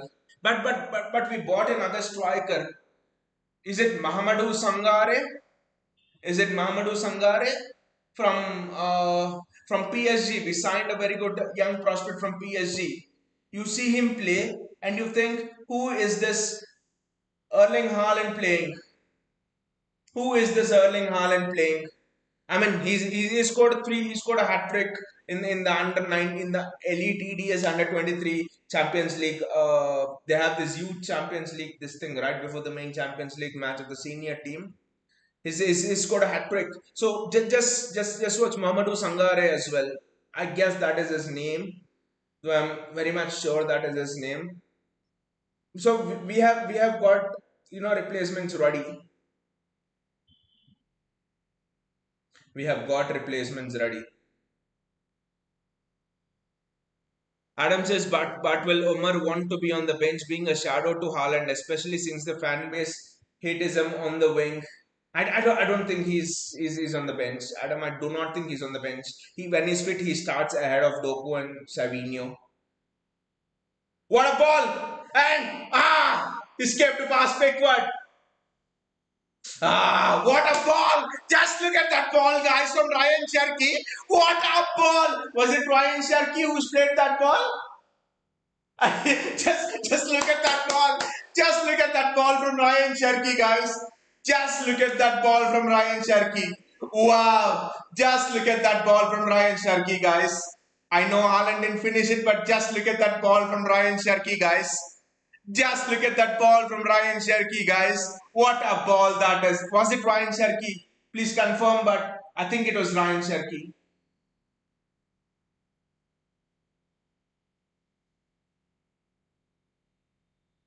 Look at how he played that ball. It was all. It's just crazy, you know. I just saw that pass, Haaland running through, and I just lost it. What a ball, Adam! That was what a ball from Ryan Sherky. It was almost like a superstar dancing and playing the ball. It is almost like, you know, if you had watched older clips of Mike Tyson or Muhammad Ali, you know, boxing in the ring, you know, dancing and punching their opponents. That's what it felt when I saw Ryan Sherky play that pass to Erling Haaland. What a ball that was to Erling Haaland. Wow. Adam says Liverpool fans thought Words was better than Sherky. Words is terrible. We were ready to buy Words, Adam. Maybe I think the counter argument could be that he Erling Haaland is through again. Erling Haaland is through again, and he misses again.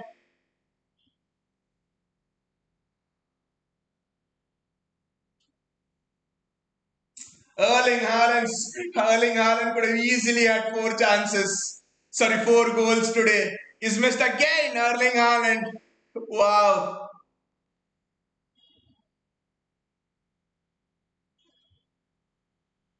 Wow, Erling Haaland's missed again.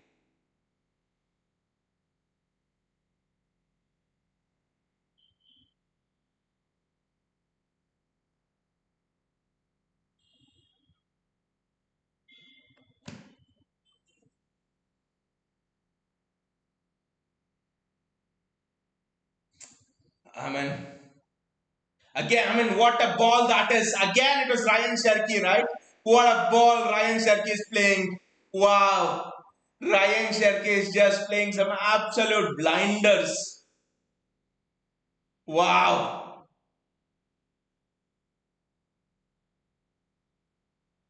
Adam says he made a terrible decision joining Liverpool. But Adam, but Adam, you know what they say.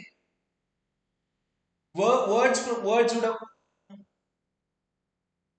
words would have cost us 140 million, and Ryan Sharkey has just cost us how much? One more chance. I think Kovacic needs to pass. He didn't pass. Kovacic just carrying the ball for too long. But you know what they say.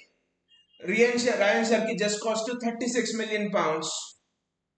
And you know what the headline is? The £100 million cam that City got for 36 million pounds.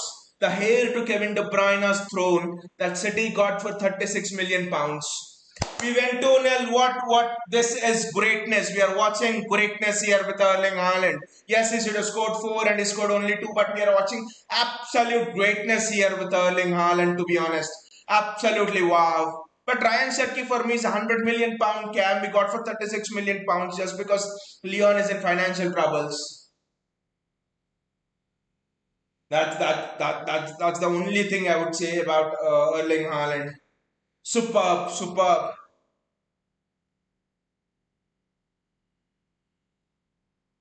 They're showing Crystal Palace Bournemouth. I think it's a penalty. I think it's a penalty for Crystal Palace. It is a penalty for Crystal Palace. It is a penalty for Crystal Palace. Guys, it is a penalty for Crystal Palace. It surely is a penalty for Crystal Palace. Yes, it is a penalty for Crystal Palace. And Mateta scores! Wow! Guys, imagine this. I have Erling Haaland and I have Mateta in my I have Erling Haaland and I have Mateta in my fantasy team. Mateta scores a hat trick. Erling Haaland scored two goals. I think Haaland could have easily scored three goals. Exactly. By Jesus Foden or Sherky deserved an assist on those final three chances. It's balle today by Achi. Mateta scores a hat trick just now, and Erling Haaland had two goals. He could have scored a hat trick as well.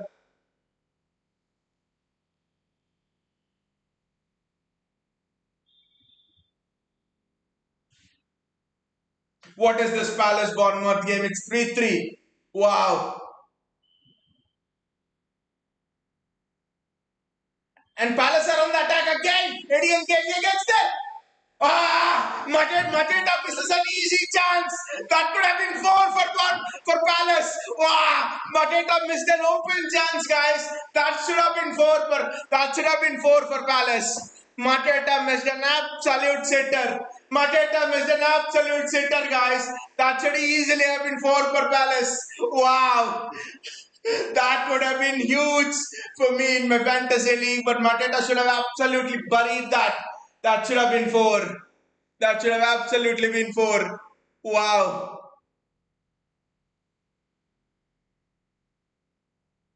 Wow. What a match this is.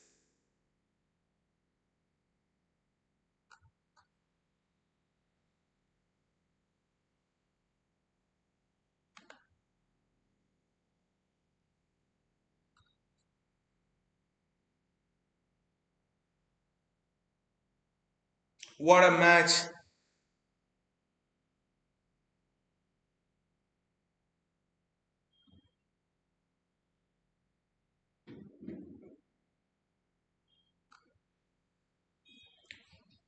I mean, what a game week after the international game week it's been. We just chat about this, but just I mean, what a match this has been. I mean, our match was good, but this match has been something else. By Jesus, Foden or Sharky deserved an assist on those final three chances. But Bayaji, what about the passing of Ryan Sharky? What about the passing of Ryan Sharky? What about the absolute passing of Ryan Sharky?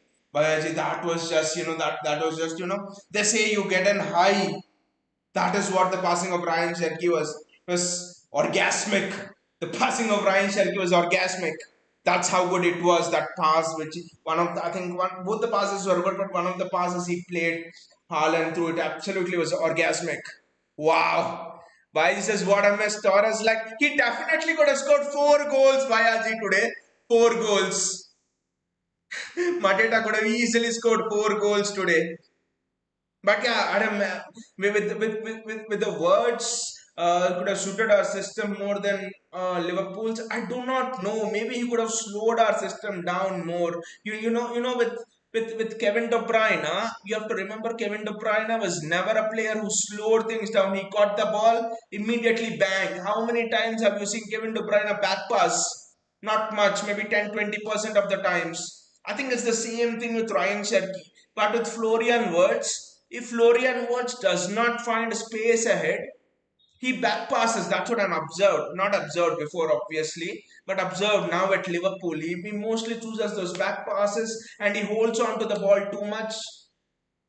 He holds on to the ball too much. But with Ryan Sharkey, catch the ball, split second, bang. Catch the ball, bang, and he's off. That is absolutely something.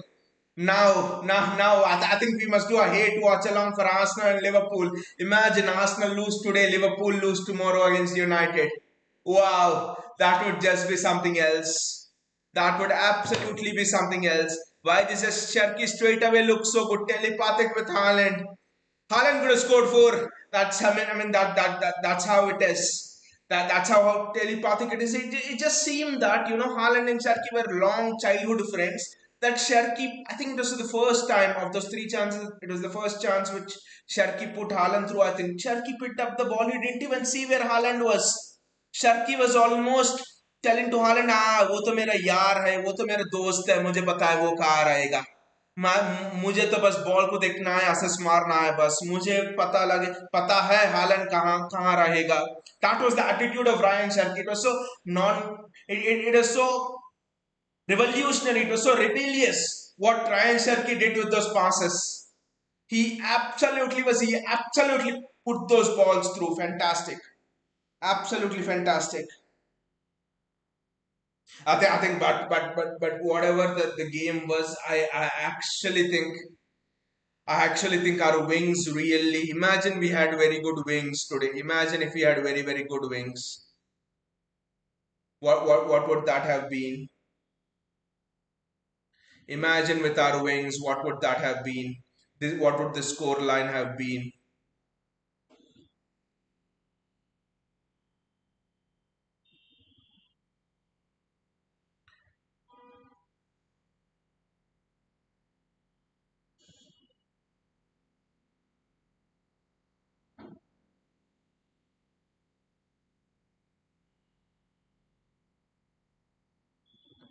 I think we need to sort out the. I think we need to sort out the wings, guys. We absolutely need to sort out the wings.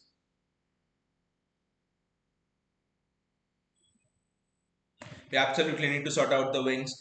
Uh, Gautam says, Happy Diwali, citizens. Happy Diwali, Gautam, and Happy Diwali to everyone. Happy Diwali to all of this community here. I mean, and what a mass it was. If we had lost this or drawn this, we had to go into Diwali. There was a new year. This thing, I think Bayaji and Gautam was also there. I think we were watching it. I think the match was almost at it was ending at 10:30 Indian time night, and 12 was when they would change a new year, and we were leading 1-0, and Demari Gray scores, and we had 30 chances that day. Gray scores from 30 yards, and we draw that match 1-1 against Lampard's Everton. That was so depressing. Everton drew that game with an XG of 0.1.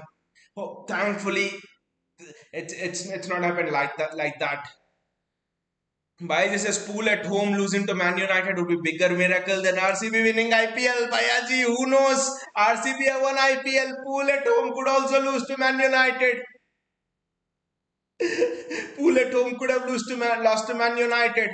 And you know, Bhayaji, Liverpool have conceded goals to every other team except, okay, Burnley, I'll leave it. Burnley were playing for nil-nil draw, but except Arsenal, all the other teams, okay, leave Burnley, but except Arsenal, apart from Burnley, all the other teams have scored goals against Liverpool.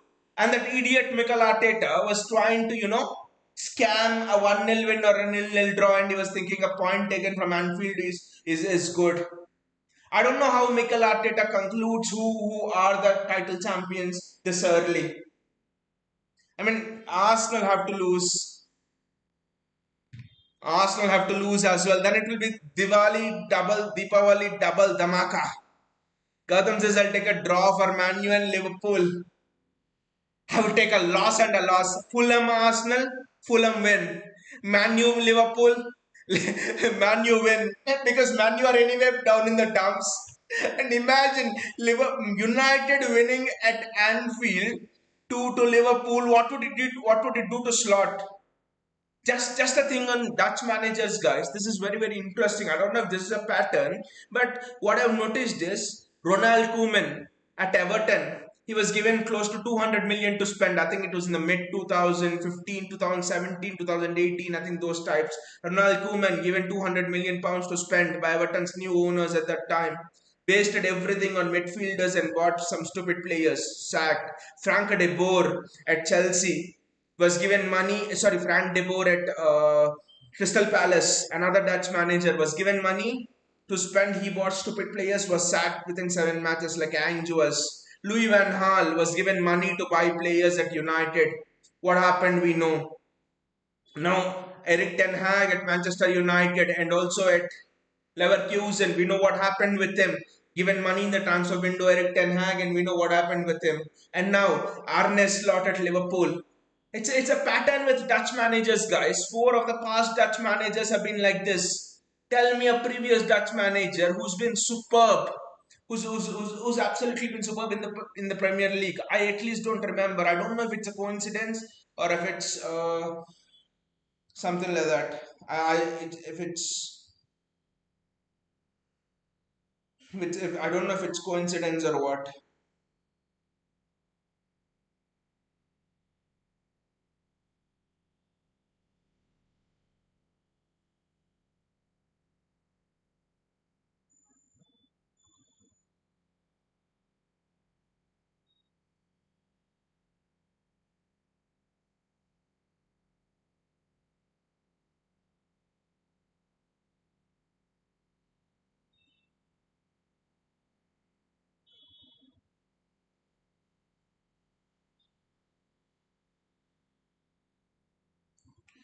Ah, what a game we have had! What a game we have had! And also what all the other games as well. Palace, Bournemouth, and in this game, Ryan Sherky, Erling Haaland linking up.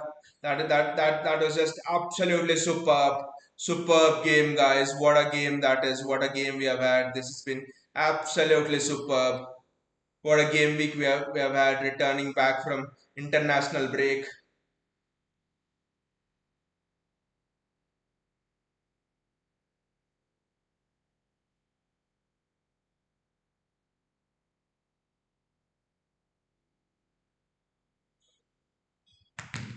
What a game we have had, guys! And again, thank you, Bayaji, thank you, Adam, coming in. He's a new subscriber to the channel.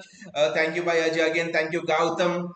And happy Diwali to everyone, and happy Diwali to all of you. And we'll meet for the Champions League watch along. Always, I mean, it feels it feels so great, guys. And by the way, my points in fantasy, I still have two more players to play, Pau Torres and Amadou Onana, and it's 61 without the bonus points for Mateta and Erling Haaland being added. Anyway, guys, see you all and take care.